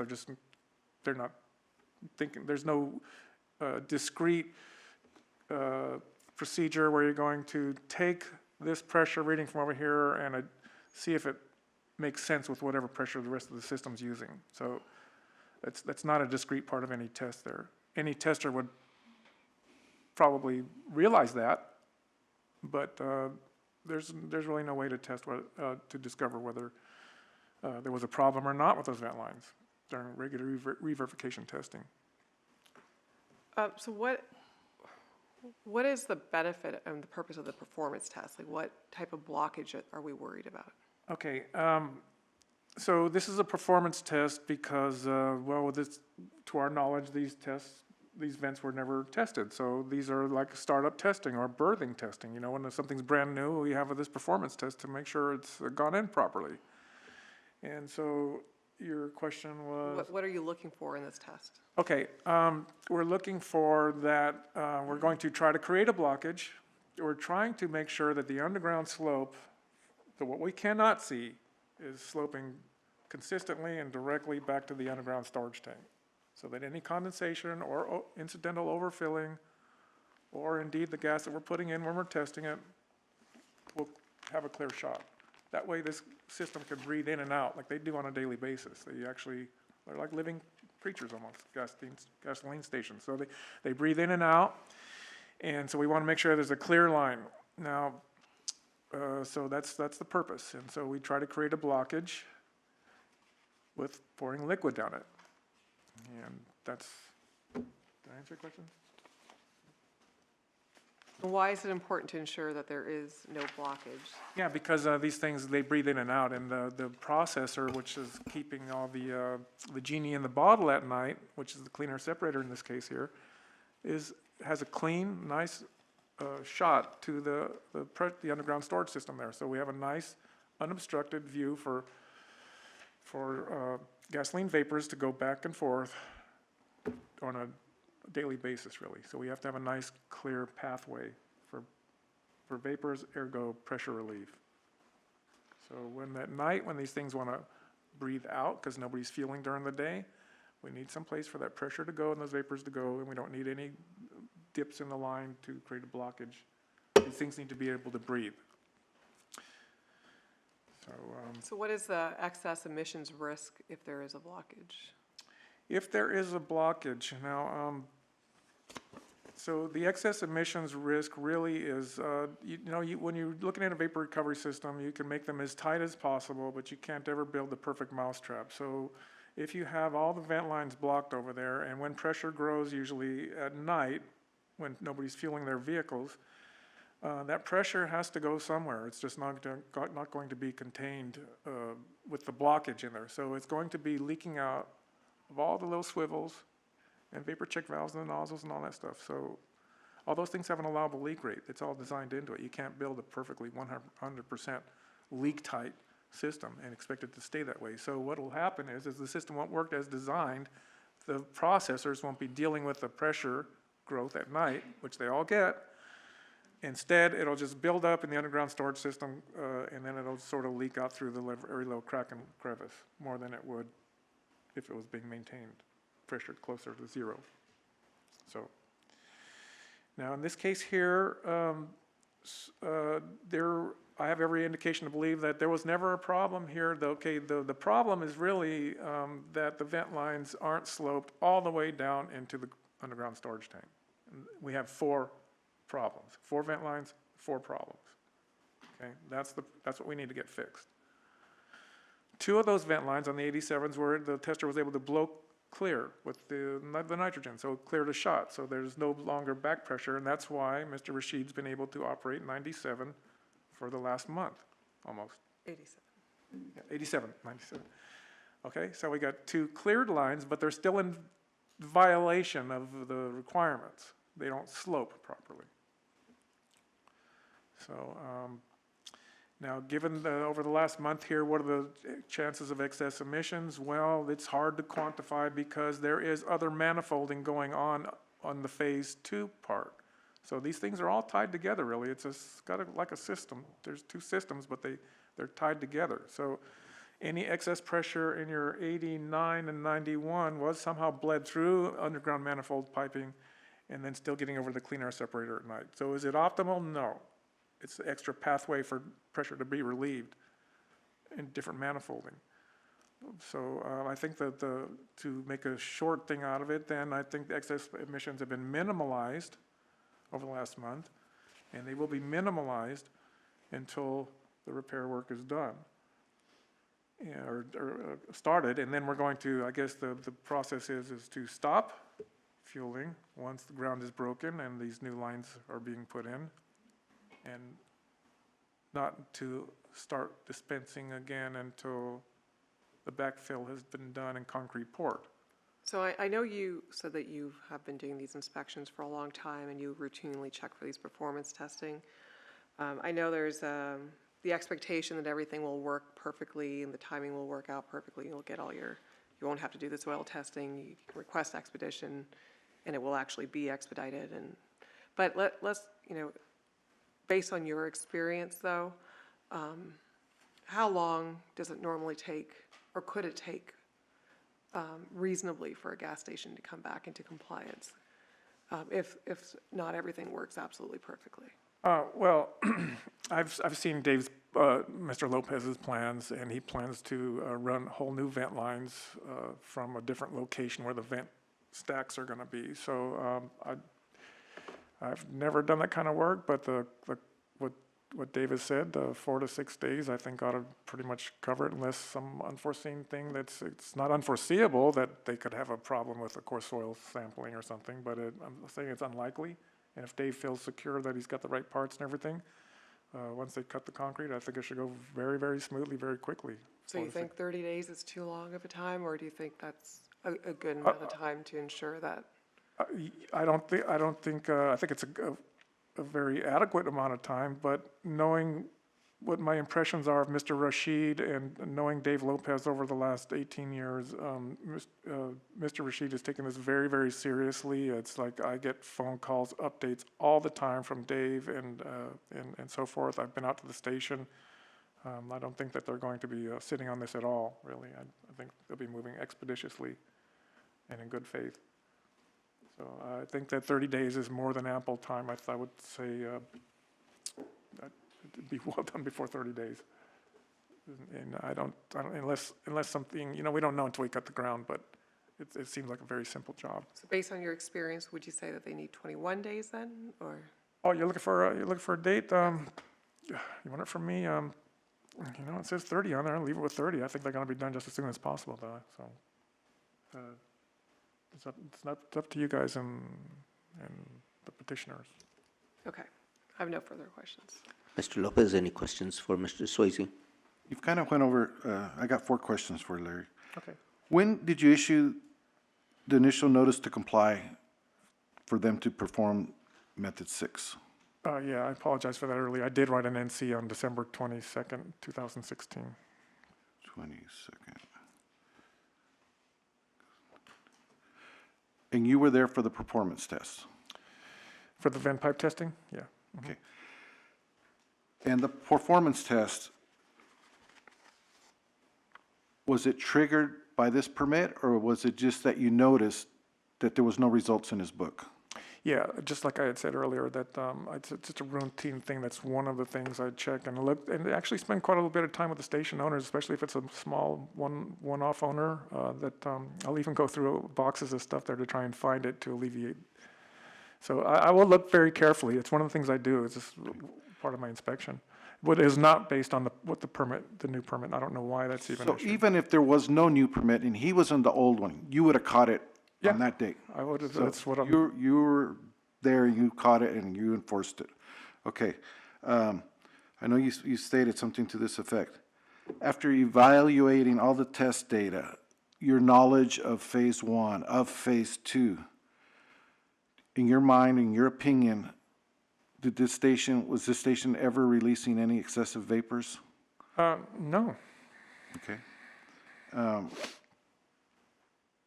One question, and this might be for everybody's future reference if you're in this same situation again.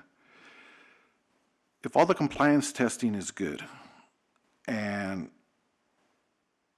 a station was found to have only 2 out of the 4 vents blocked at the time of the initial performance test, is there any doubt in your mind that a station with 4 tanks can function properly if they passed all the other tests with only 2 vent lines clear?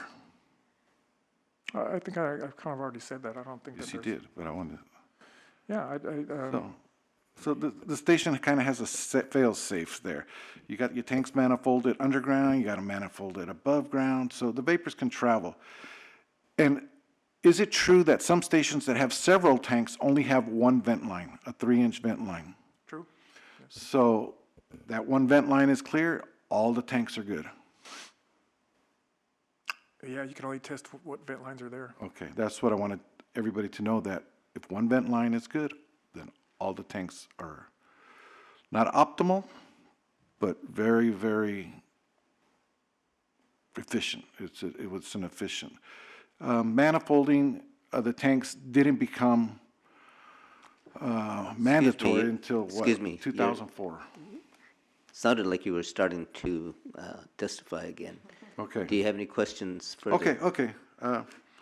No, I'm good. You answered my 4 questions as far as how the system operated during all this time, and I got my answer. Mr. Swayze, what's the frequency of gasoline service station inspections? To tell you the truth, I was working last week on some 2014s down in Temecula, so I range far and wide, and some other inspectors, maybe more youthful ones, could get to more than I can, but they should be done. I think that the district's wanting them at least once every 2 years, but I did find a little batch of 2014s. Thank you. Other questions? Ms. Byrd? In the time that you mentioned, when it was informally not enforced, there was a lapse of time, you said, where informally, it wasn't enforced to look for the performance test. Would you say that was known to facilities, that the district had that informal approach to looking for these tests? No, No. I wouldn't say that.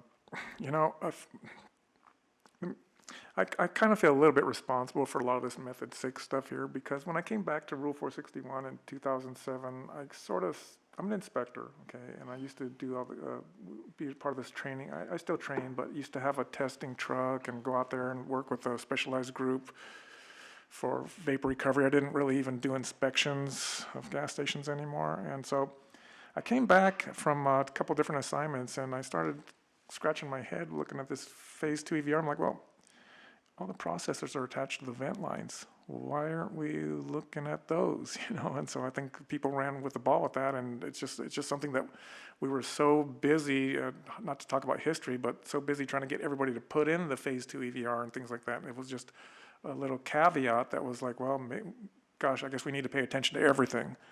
And so it just became this thing that wasn't a formal thing that we gave a pass to everybody on the vent lines. It was just that we had our plates so overwhelmingly full with everything that was else going on that, oh, well, maybe we need to pay a little bit more attention to the Method 6s. And so once that became to light, that's what we've been doing as much as practically possible.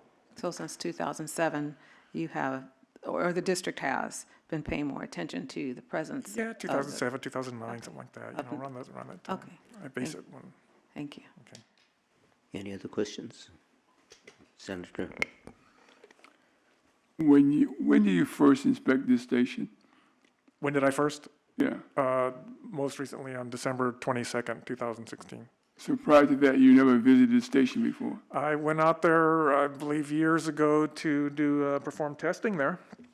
Years ago, give me an idea how many years ago? 2007, 2008, 2009, something like that, I think, maybe 2010. And what did you inspect when you went there?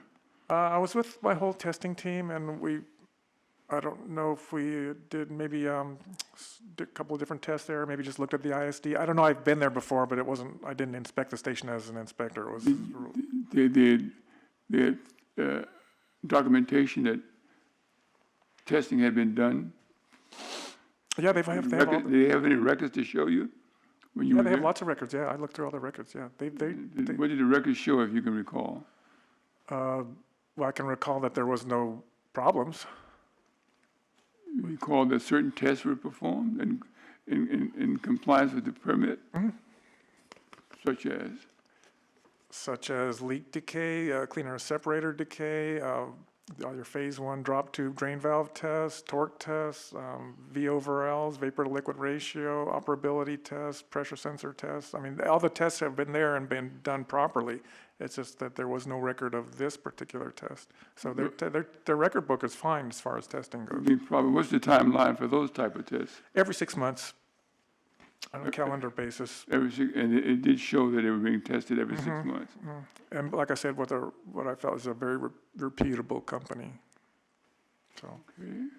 As you heard Mr. Lopez mention, that somebody's been negligent, the district perhaps, he said, Well, performing these tests.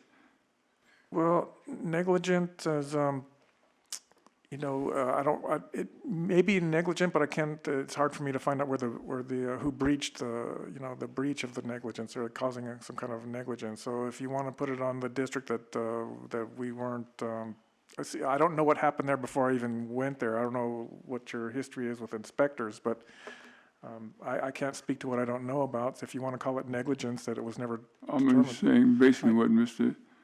Lopez said, that the district didn't get out there and perform tests. Well, see, that's when a facility applies for a permit and obtains a permit, then those are the permit conditions. And so if you want to look at it as the station owner's negligent by not reading the permit and following those conditions, then I guess I'd have to agree that if you're trying to pin somewhere negligence on somebody, then it's really up to the facility, right? To read their permit and understand it. This permit issued March 1st, 2016. Did you notice there was a permit on file that was issued prior thereto? Senator, in order to grant a variance, this board has to make 6 findings, and I was wondering which of the 6 findings your line of questioning is addressed to. I'm asking you a question. I need to have an answer. Okay. Well, sorry. I just asked you a question. No. Which I'm of asking him. which of the 6 findings is your line of questioning addressed? Because I'm thinking it's not relevant, but if it is relevant, let him answer the question, then I'll determine the relevancy of it. Okay.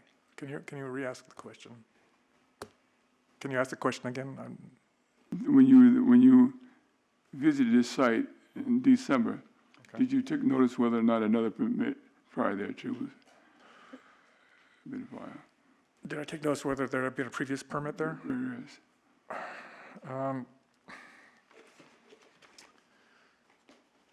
No.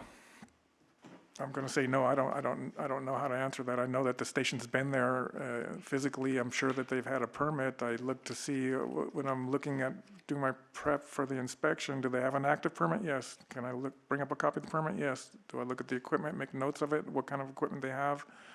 Things like that. Throughput, testing cycles, things. I look through those things there. I don't look to see if there was a previous permit.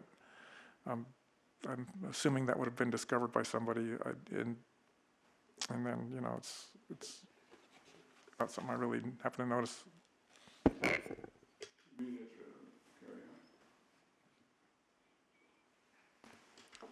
any other questions? Okay. No other witnesses for the district? No, thank you. Is there any member of the public who wishes to testify in this matter? I see none. Mr. Lopez, you care to make a closing statement? I'm glad we got air quality doing their job. I lived here in the 60s. Smog, you couldn't see the mountains, so it's working. And we need to make it work in harmony with AQMD, with the station owners, and the testing company. And sometimes somebody drops the ball, but what you need to do is pick up that ball, get it back in play, and move forward. And I think that's where we're at with this one.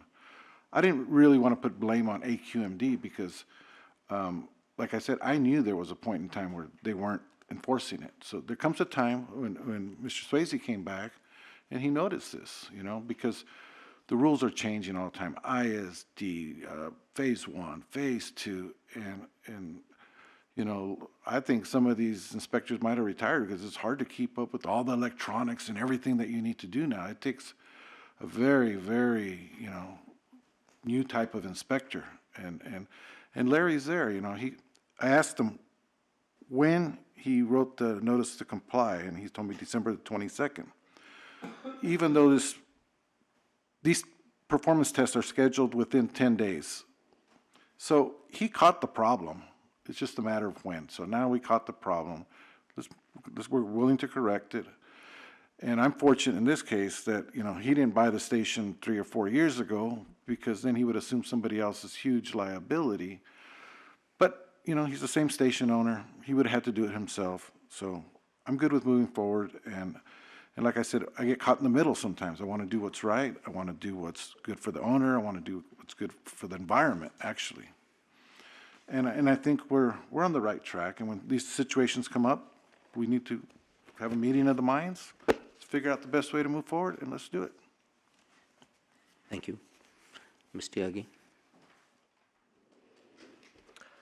I think the district also believes that Mr. Rashid has been acting in good faith and has been working expeditiously to try to come back into compliance with permit requirements. And you know, it's unclear as to what caused the failure to perform an earlier performance test, whether it's this permit or not. But it would appear that Mr. Rashid has, you know, exercised his due diligence in retaining an outside company to help him be in compliance with the permit conditions. But the district does not believe that there's a risk of really any excess emissions, and that the schedule's pretty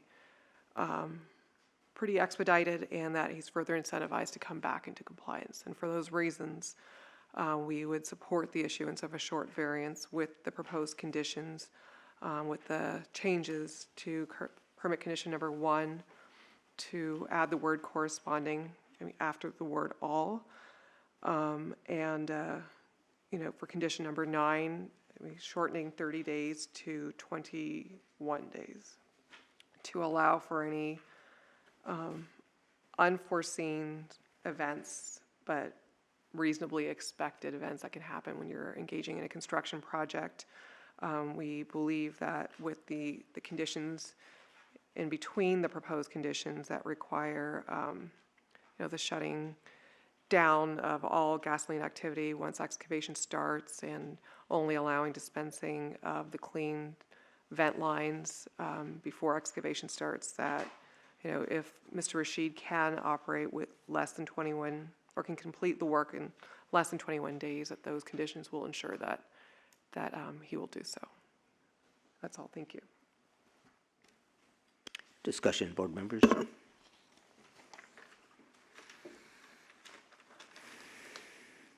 Ms. Byrd?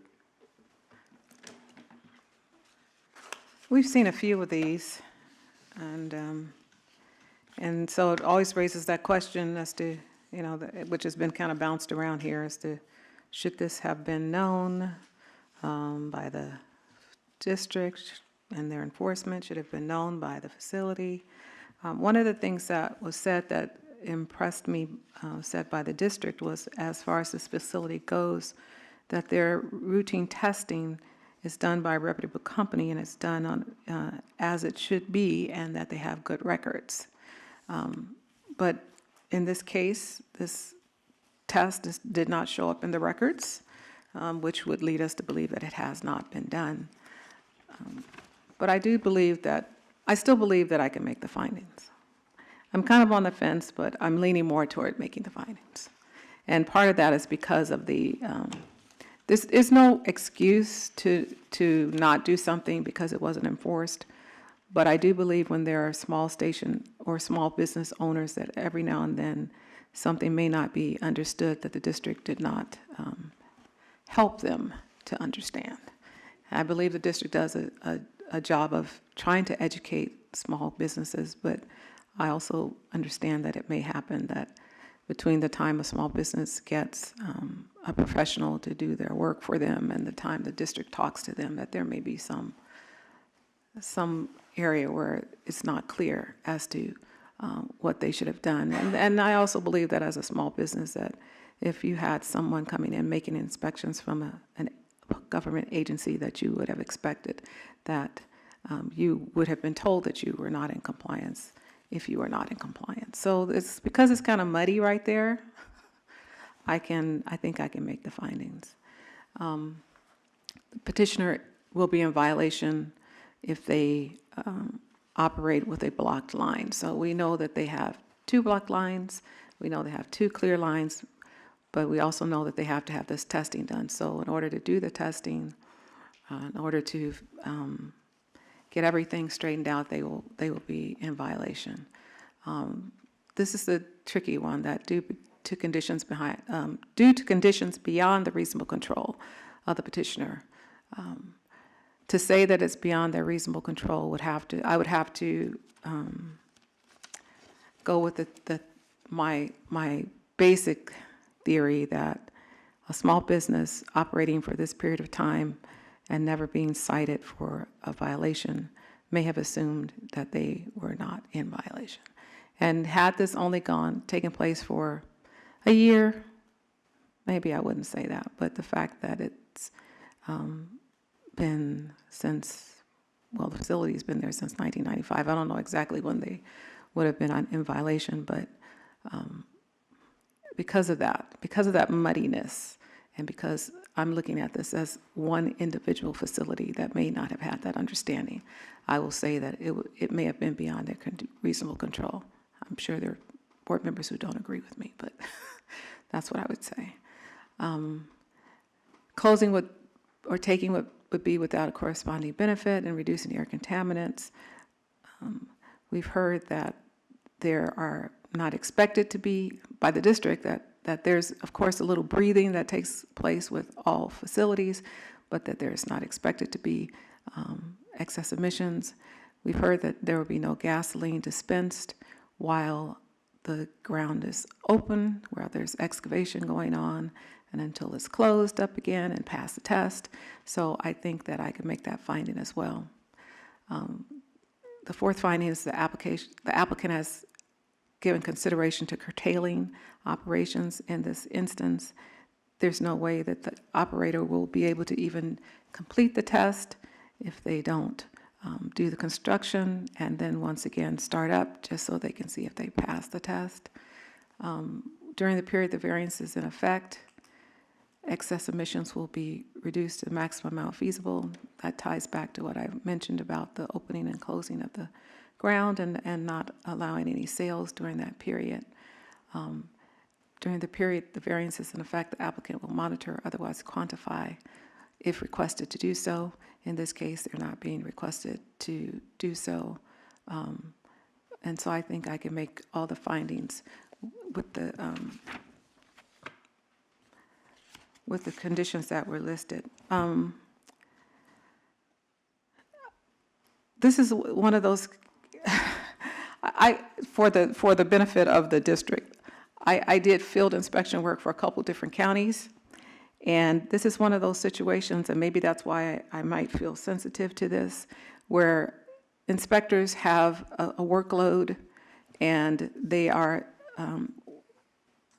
the intent is to have certain things done by a certain time, but if you don't have enough people to do it, it may not happen. And so while that is unfortunate in enforcement, it also is unfortunate in that that opportunity to educate small businesses does not take place if the inspector is not there as frequently as maybe they should be there. So maybe I'm a little bit sensitive on that issue.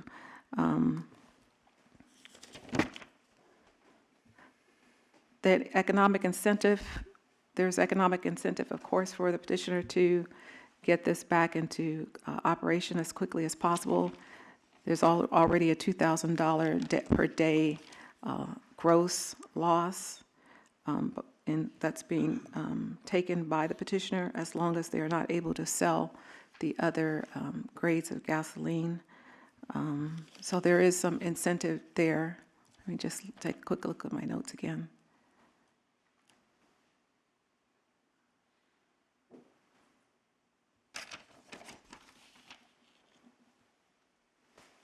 And this is going to be for a limited amount of time. The construction actually will take place. So it may be open for there was testimony that as little as 4 and at the long end, 6 to 8. So there is incentive for the petitioner to get this done as quickly as possible, and I believe that they will. And so for those reasons, I think I can make the findings. With respect to beyond reasonable control, I have no problem making that finding, especially in view of the fact that this requirement is one that was overlooked for a period of time by the district itself. And given that, it's one can believe that a small operator who relies on experts in the field to do the testing and to do the compliance, what's required for compliance, would not normally know that. What we do know is that Inspector Swayze on December 22nd discovered the issue, issued a notice to comply. That notice to comply required that at the next cycle, which was at the end of May, that the blockage test be done, and it was done. So I have no problem with that.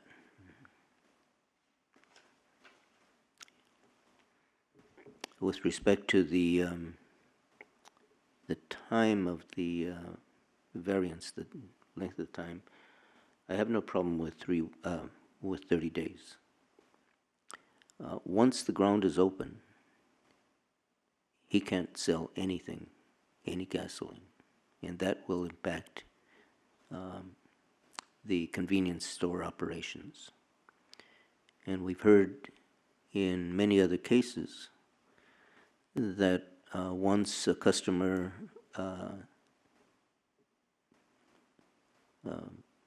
needs to go someplace else for what their needs are, that a new habit is formed or could be formed, and that customer may not come back.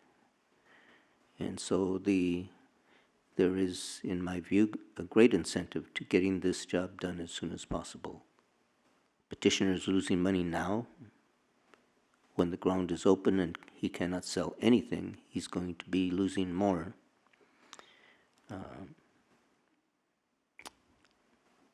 So to give them 30 days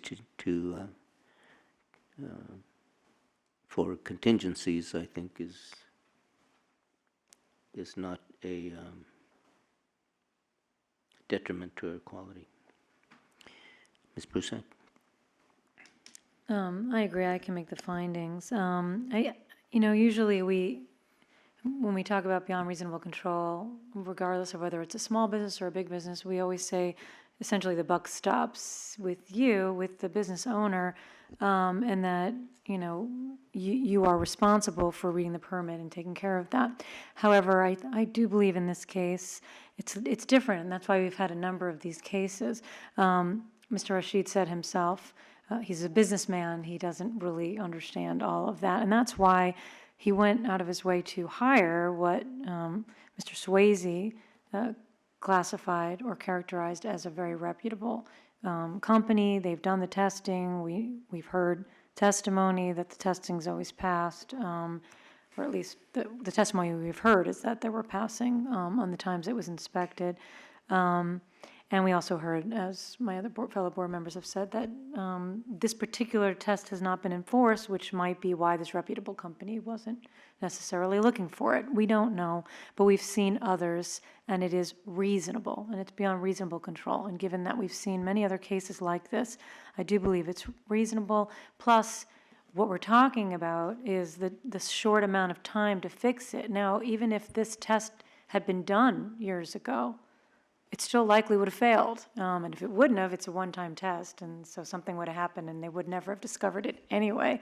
But at that time that it failed, they still would have had to come in and ask us to continue to run. So I don't think the timing and waiting really is to the detriment of the environment, especially when you're talking about no excess emissions. But in any event, for those reasons, I don't think it was beyond the reasonable control.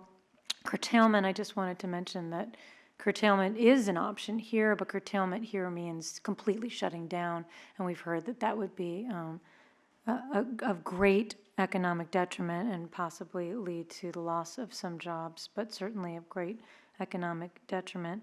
And the final thing I just wanted to say was I had issues with the timing. I agree 30 days is okay, because even if on Monday the ground is not dug up because the wrong part was shipped or something happens like that, I do believe there is a significant economic incentive, given the 91 and the 89 not being able to use those lines, and the loss to the other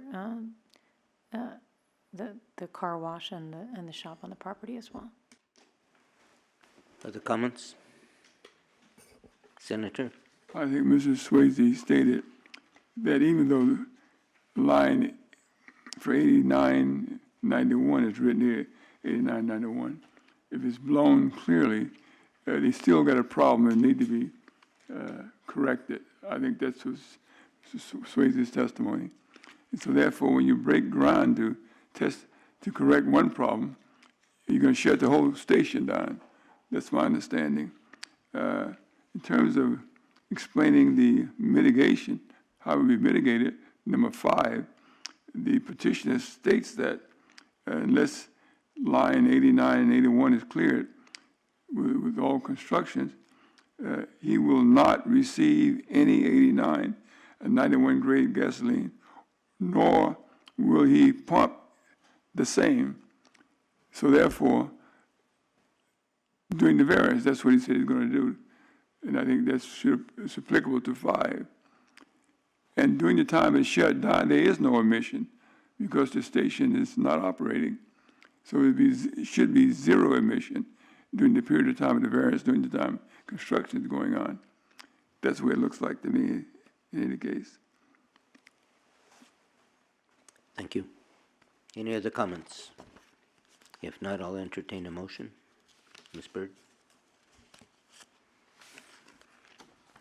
In the matter of Abdul Rashid Inc. doing business as University Mobile, case number 6085-1, with a facility located at 1147 University Avenue, Riverside, California, 92507. I move that we issue this short variance, and it is for the conditions, it is for the equipment, the vapor recovery equipment that failed, that will be redone and retested with the conditions, I'm sorry, we're getting to my lunchtime. With the rules listed in the petition, so they're looking for a variance from 203B as it pertains to condition number 10. And then 461E2, in that it has to pass the test. Well, no, we're not going to do that. It must pass the test. That's not a variance condition. And then that will be with no expected excess emissions. And the conditions will be those as in Exhibit A, with a change in number 1. It will read, petitioner shall not dispense or receive gasoline until all corresponding vent lines are cleared, until corresponding vent lines are cleared of blockage. And I think that was it. I think that's the end of my motion. I'm sorry. Number 9, the variance will expire 30 days from the date it is granted. So there's a typo in item number 9. That's 30, and then it has 3, but it should say 30, and then in parentheses, 30. That completes your my motion? motion. Is there a second? Ms. Prusek? I'm going to second, but I want to clarify what condition 1 should say. Petitioner shall not dispense or receive gasoline until the corresponding vent lines. When you say all corresponding vent lines and it's manifolded, does that mean that all have to be cleared? I just want to make sure we are clear as to what it means. Delete all And until the corresponding vent lines are cleared of blockage. And if that makes sense to all the parties, then that sounds good as the second. And then, now I'm remembering, in these cases, it is not 461E2 from which they require a variance, it is 461E5. And E5 states that the owner-operator shall not operate or resume operation of a gasoline transfer or dispensing facility unless the facility has successfully passed the applicable performance tests. And so I assume that they need that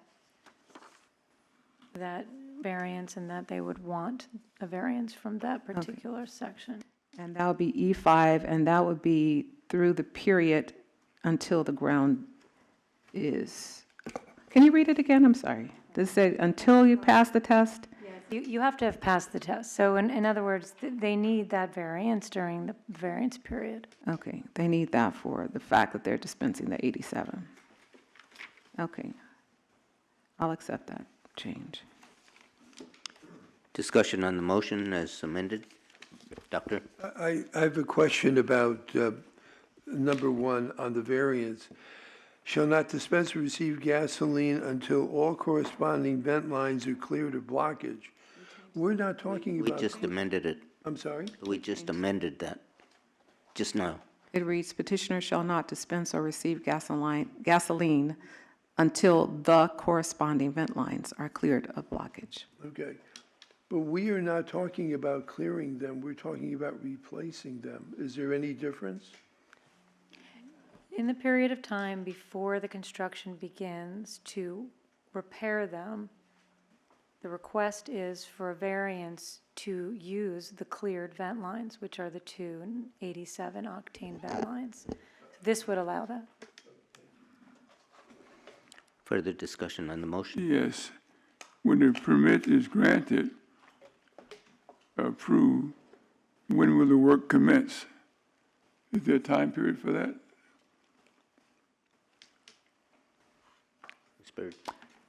Well, there was testimony that they plan to start Monday when they pick up the equipment, but they have 30 days in which to complete the work based on the variance. And also, condition number 4, Should we- condition number 4 states that construction must commence within 1 week of receipt of all necessary permits or other approvals. So there is a condition that is requiring the rapid commencement of construction. All right, so therefore, the permit may be granted, it's not the variance, it's a permit. Petition shall commence construction within 1 week of receipt of all the necessary permits or otherwise approvals. What's the definition of all? Any permit that's needed. They did mention that they had a permit that they would be picking up, I believe, tomorrow from the county. So any permit or any other approval that they need, it's up to them to make sure that they start construction within a week of receiving them. I understand, but the start time then will be determined by the number of permits and when they're going to be received and from whom, which means that it could continue to operate without doing anything for 3, 4, 5 months. There's no timeline. The variance itself Ends in 30 will only last For for 30 30 days, days. So 30 they days. cannot do it for 3 or so months. They will have to do it somewhere within this 30-day period. And in the meantime, they are, reduced sales. That's understood. All right, well, I just want to say that Mr. Rashid is very fortunate to have hired Mr. Lopez and brought him aboard because, like some of the other board members, I have some concern about not responding because of I didn't know or ignorance of the rules and regulations is nothing to be considered acceptable. So permits he had before, and he did not follow through with the terms and conditions of the permit, caused me some concern. And to say I don't know is not sufficient, at least for my vote. But by Mr. Lopez explaining it in detail and having the credibility that he has, according to Mr. Swayze, it helps your case, in my view. But be mindful of the fact that you expect it to be in compliance henceforth. You're a smart man. You've been in business since 1995. Okay? You know how to operate. You manage the business successfully. So it seemed to me, at least, that you know how to do what's right. And when you don't do what's right, then it's wrong not to have done what's right. You do understand that? Thank you.